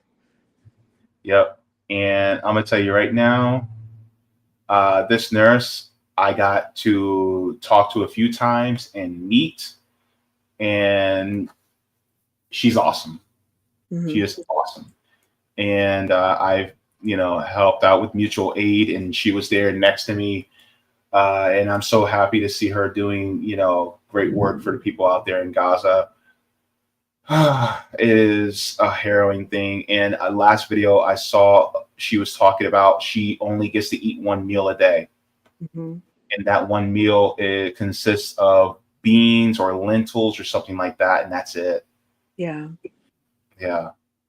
So, people like her are sacrificing a lot, to help out the people there. She's a critical care nurse out in Gaza. So, yeah. Well, anything else you want to plug, Sabiha, before we go? That was it. All right. Thank you so very much for joining me. This was awesome. I need to have you and KD come back on. See if we can get Tim to come on too. But we need to come back on and just talk about experiences doing mutual aid, because I think that is very important. Because I try to, encourage more people to do mutual aid, especially in the times that we're living in now. We need it now more than ever, Yeah. We need multifaceted approaches to to oppose the direction that unfortunately our country's going in. Yeah. Thank you. So I'm going to let you go, but text me later. James. I will, of course. All right. Take care. All right. All right. Bye-bye.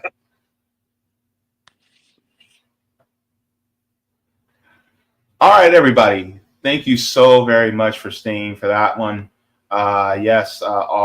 Thank you very much, Katie. Thank you to Sabiha for joining.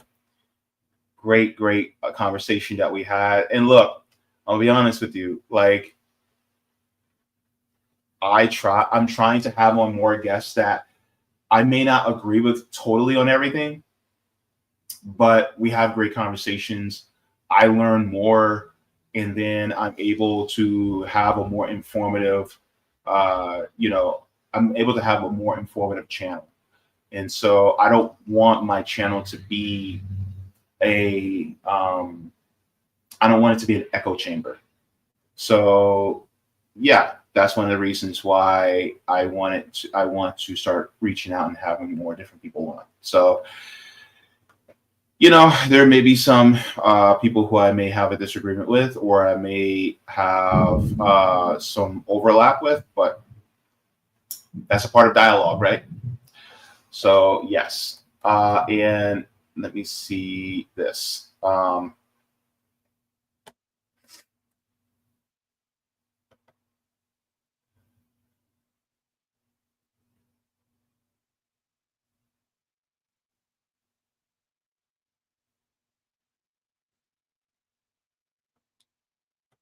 Let me get this before I leave.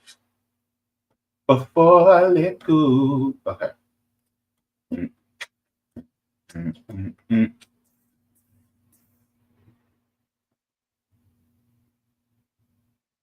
Let me see here. Oh, I already talked about that. That's about public banks. I think I already read that. Housing, you say, how about a CBI? It says, no, decommodified housing does not mean free housing. Decommodified housing means removing it from speculative market, where it's treated as a way to generate profit or act as an investment vehicle.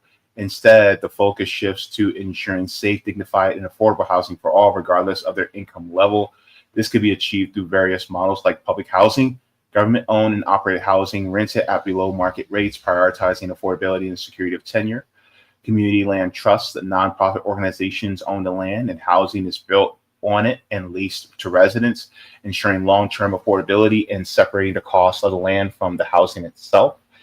Housing cooperatives says housing is owned and democratically controlled by residents who share in its benefits and prioritize the community building and long-term affordability. Limited equity housing, resale prices are restricted to maintain affordability over time. Says these models, residents still pay rent or make housing payments, but the amounts are typically based on what they can afford, with the primary goal being to provide stable and secure housing rather than maximizing profit. Thank you very much for that, Roger. Sorry I missed on that one.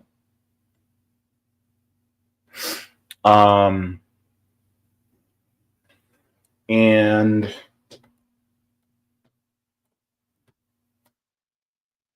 I want to protect people from exploitation within this country. That's what I want to protect people from. And part of that means protecting people who are being subject to exploitation in our country because of what our country is doing to them. So, yeah, I also want to protect Americans from being overly exploited by this capitalist system that constantly pits one group of people after another because they're victimizing both groups. That's exactly what it's about. And so it's not a us versus them when it comes to people who have no power. It's a us collectively as the people at the bottom versus the people at the top. See, this is why we need to start focusing on the class and not necessarily about, oh, this person is illegal, so therefore I'm better than this person because they're not from here and they came here across the border without coming here legally. Like, let's be real. Like, people are suffering throughout this entire world. And it's not always because of they're just not doing what they can in their country. It's because the West and the Western hegemony is always messing with their countries. So therefore, we have to change this system if we're actually going to make things better. And so if you don't get that, then I'm sorry, but I can explain it until I'm blue in the face, but I'm not going to do it until I'm blue in the face. I'm going to stay my pretty brown color. And so if you want to stick around and maybe have this conversation a little bit more, have it in the comments or something like that. But, I'm sick and tired of the exploitation that's happening to everybody in this world that is not exploiting other people. Like, we need to stop the exploitation across the board. And it's not just limited to people who are citizens. It's limited to anybody and everybody because they're human fucking beings. That's what it's about. I care about human beings. I care about earthlings. Somehow that's a bad thing. Oh, Andrea says Nyhiem Way was great. We'll watch the whole live stream while working tomorrow. Uhuru. Oh, hey, Andrea. Good to see you. All right.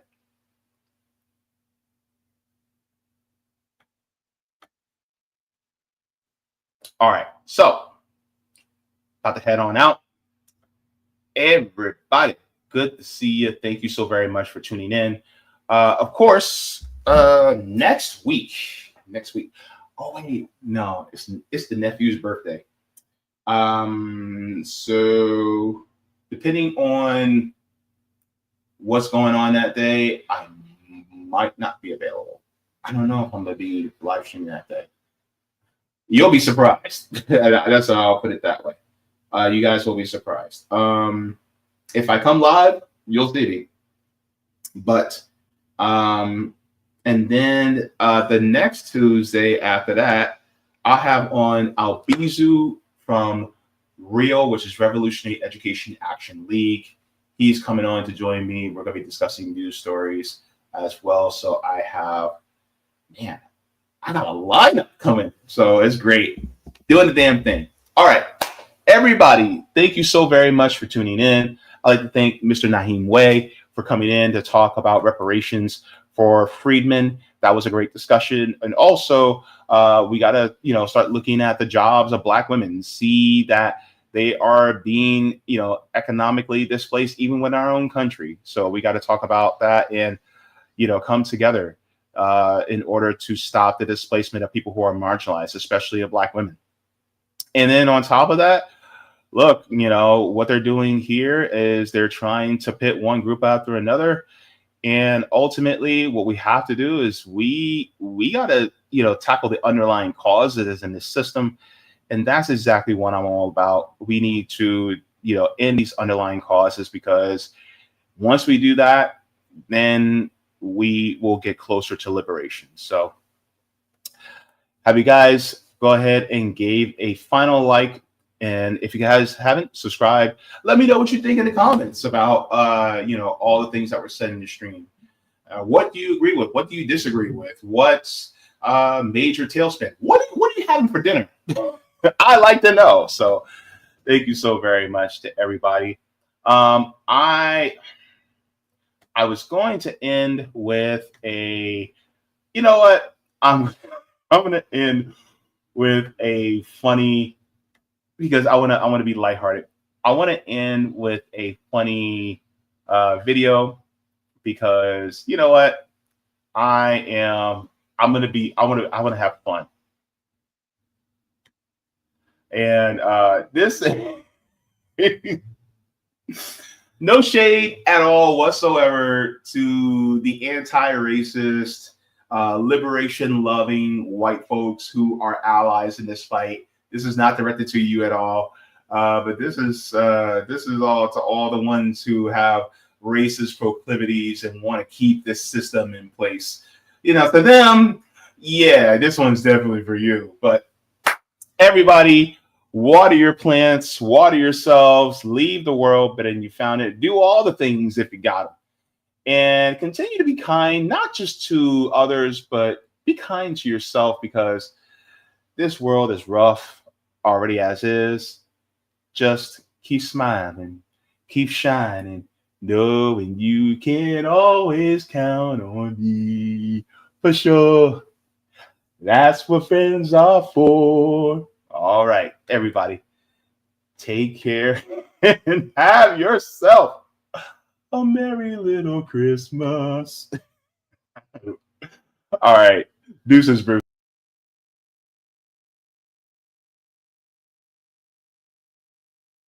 Agents hit Whole Foods this morning, targeting undocumented colonizers. Several fled, abandoning their organic almond milk. Ma'am, how do you feel about being deported? They want me to go back. Back where? I've never even been to Finland. That pilgrim visa expired a couple centuries ago, gang. Back across the pond you go, chap. Cheerio, motherfucker.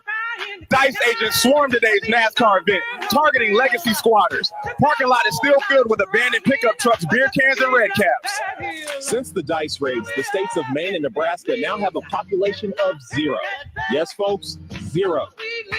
Overnight, the majority of Congress became fugitives. A record 428 seats now sit empty. That's right, 428 out of 535 folks.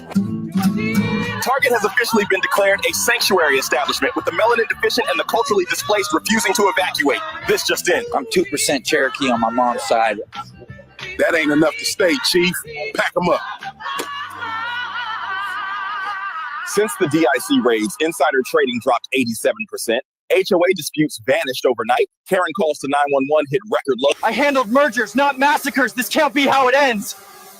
I even donate to Black Lives Matter.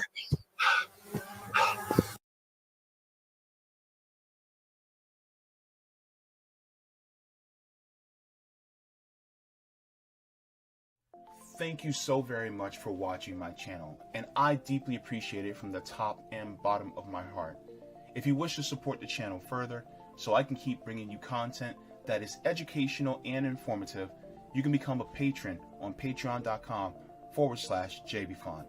You can find that link in the pinned comment or in the description below. No matter what you give, you'll be supporting independent media and education that helps make the world better. Thank you so much, and you can watch more of my content here. Mwah. Forehead kisses, and have a beautiful day.